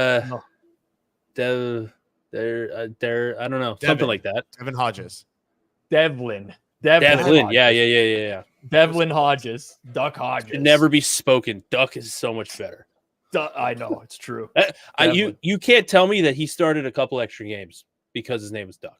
Like that pushed him over the line. Like there were some jersey sales.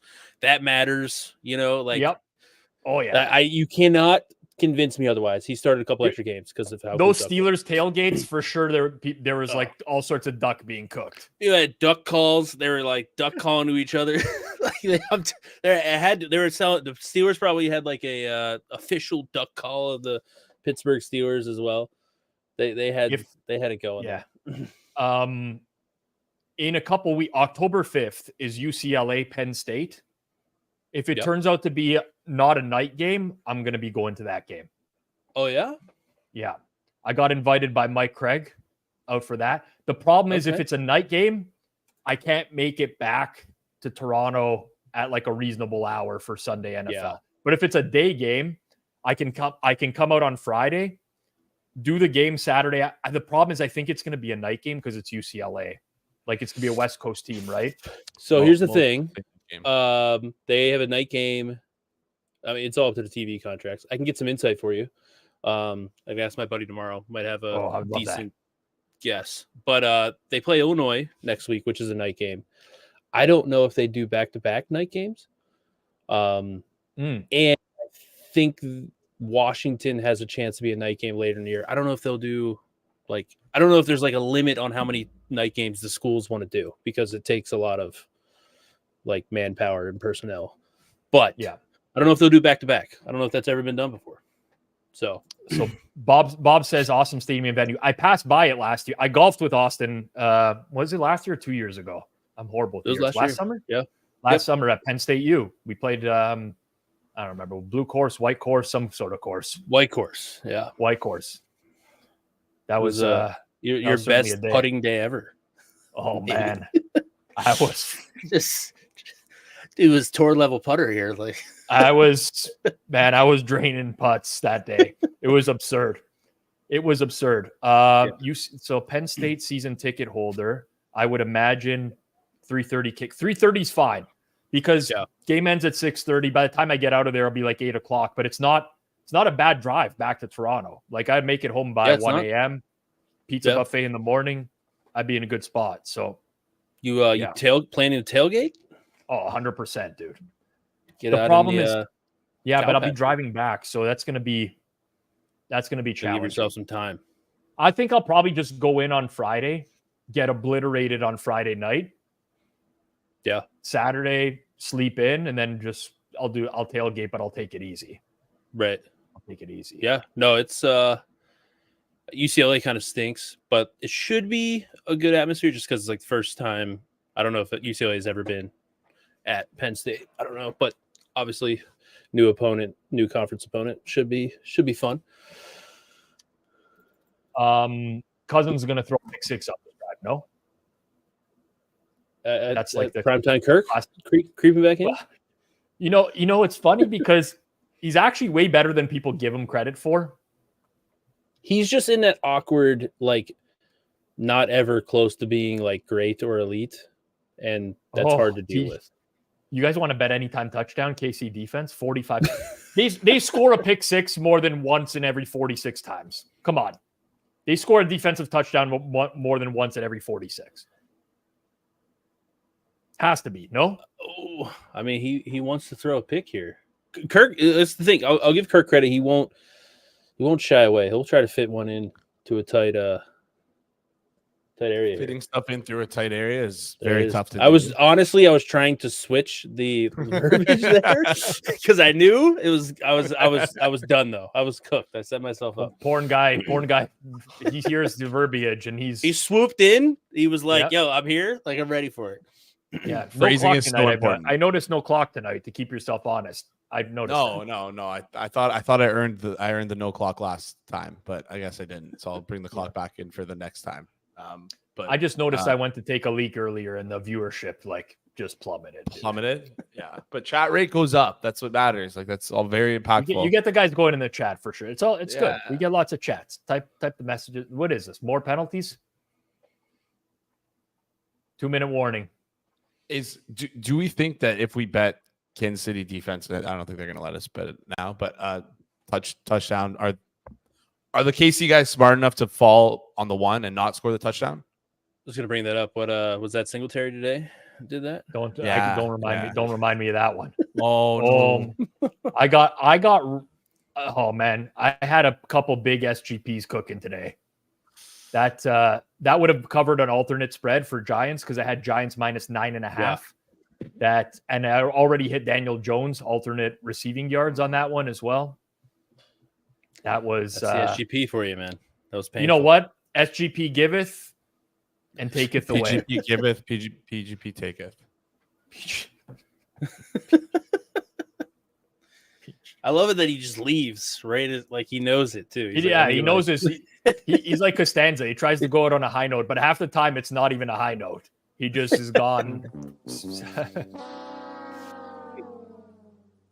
Little does Jason know that we have to pay $50 every single time that sound is played. They're gonna have a shout out to you to Forward Progress on the next episode for funding one of the showcase items. Drew Carey, man. Oh, Price is Right.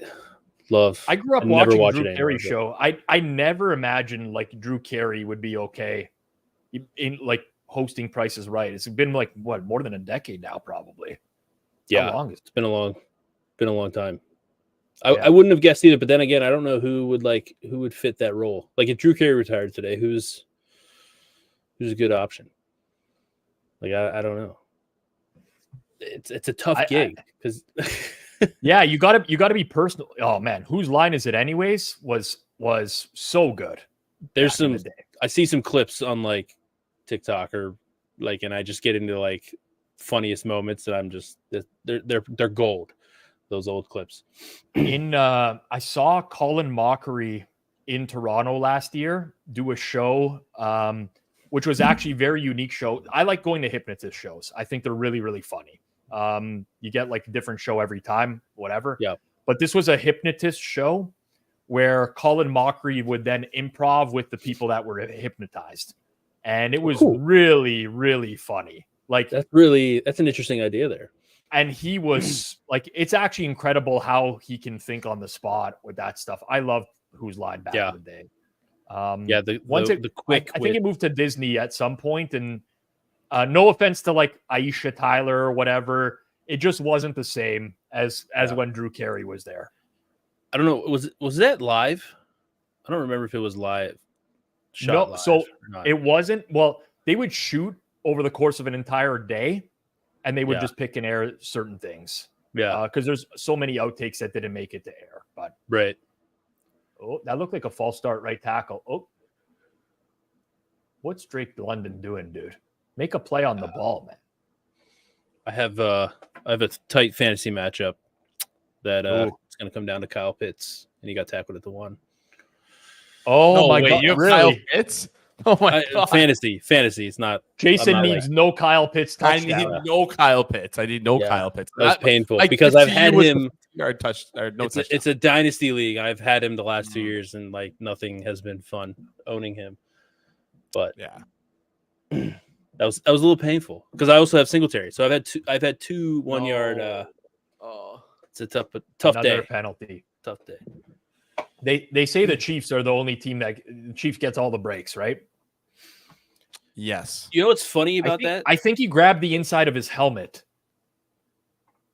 I think that's still a penalty, though. Yeah, no, I know. I think it's definitely horse collar.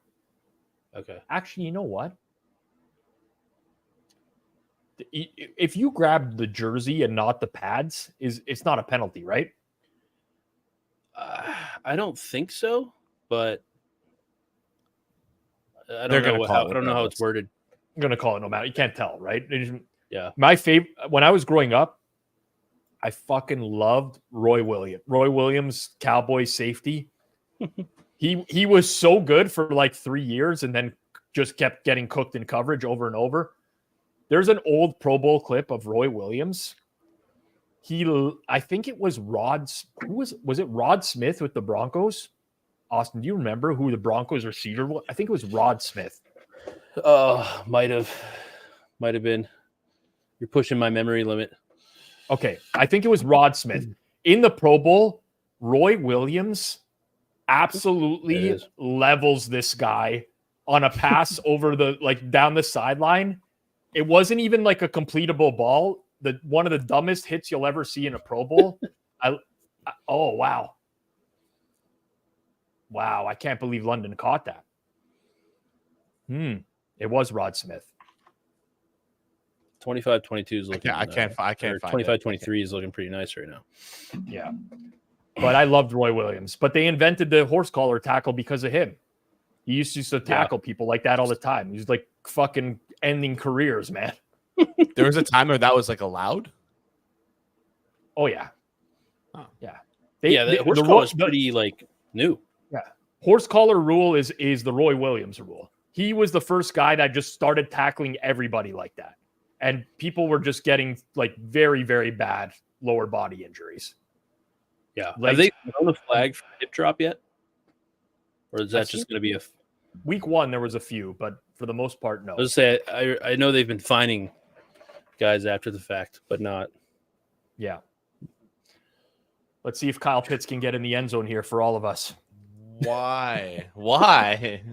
Well, you know the chat. Drop a 1 in the chat if you want to see Kyle Pitts score a touchdown. Drop a 2 if you don't. Me typing 2 in the chat. Oh, he's short. He's short. Dude, are they ever going to call for progress stopped on any play in NFL history anymore or what? Well, the Devonta Smith, that one Yeah. was ridiculous today. That was insane. It was like 5 yards. The Trey Sermon touchdown for the Colts. That was Oh, crazy. that He was ridiculous. Anthony Richardson was a part of that. Like, it's like, Yeah. I see a lot The of thing- ones in the chat, by the way. Lots of ones. I see all the 2s though. I'm starring all the 2s. Yeah, start the That's you 2s. guys. Those are your guys. Those are my Aaron. guys. Aaron's not my Goon, kind of guy. obviously Goon. Goon's a, No, Goon's come a, on. Goon's a porn guy, of course. No, like, fuck, wait. No. What is that supposed to mean? No, that's not what I What do you meant. mean? I meant like he's a fan of me. I don't know. No. Bung. Oh. You just threw him under the bus. He's a married man. You call him the porn guy? No. Come on. What if his wife's watching this, man? You can get the guy in trouble.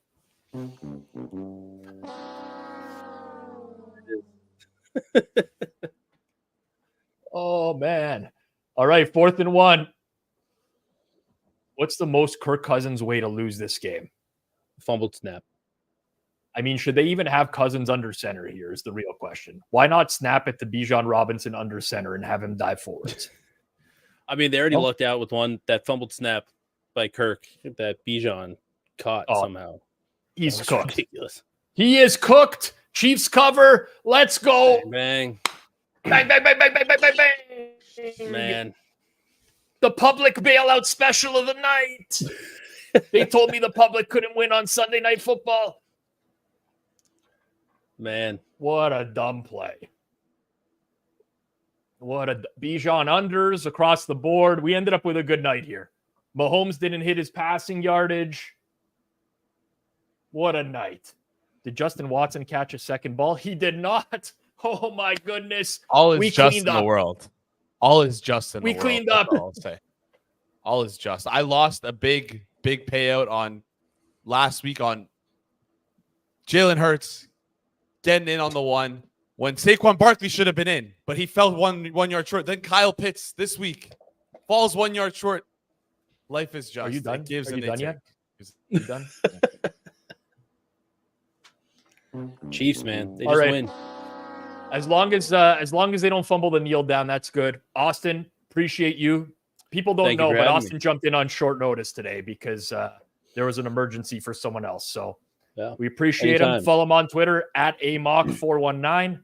And maybe I'll see you at I don't even know what Penn State Stadium is called, but I'll maybe Beaver maybe Stadium. there we go. Beaver Stadium. There it is. Thanks, Austin. And you, by the way, I know you had you had KC circa millions. There you go. Yep. You probably forgot about that good. till now. I was a big KC fan. I was sweating that 25-23 final. That was going to be painful. Yeah. It was one of those things where I'm rooting for the 2-point conversion. One of those. Oh yeah. Where you're One of those. One of those. That's a tough one. All right, You man. never want Have to a be good in that night. position. But, yep. Thank you guys for joining. Have a good one. Austin Mock, everyone. Mahomes just taking, he's doing his classic thing, running around, trying to kill some time. It's 3rd down, 41 seconds. All he's got to do, I mean, we're I don't want to say it's over yet. I don't want to say it's over. I'll use this time to plug some stuff coming up this week. So tomorrow, for those of you that don't know, 3 p.m. Eastern time, Judah, Suma, TA, Eric Pauly, recapping the week. They'll give their first thoughts on this upcoming week. Make sure you tune in, set bell notifications, 3 p.m. tomorrow. You'll see me next here on Wednesday Best Bets, where we are a combined 0-8 on the best bets over the past 2 weeks. I might have to wear a paper bag over my head, or at least get Hitman to wear one, because he started strong and it's not continuing that way. Not continuing that way. And that should do it. That will do it. Before you go, early numbers are out. Drop your favorite bet in the chat below. Very curious what you guys like on the early numbers. Just one pick. Don't go nuts. Your favorite bet, early numbers for this upcoming week, drop it in the chat below. And before you leave, make sure you smash that like button as well. Thank you to Austin Mock.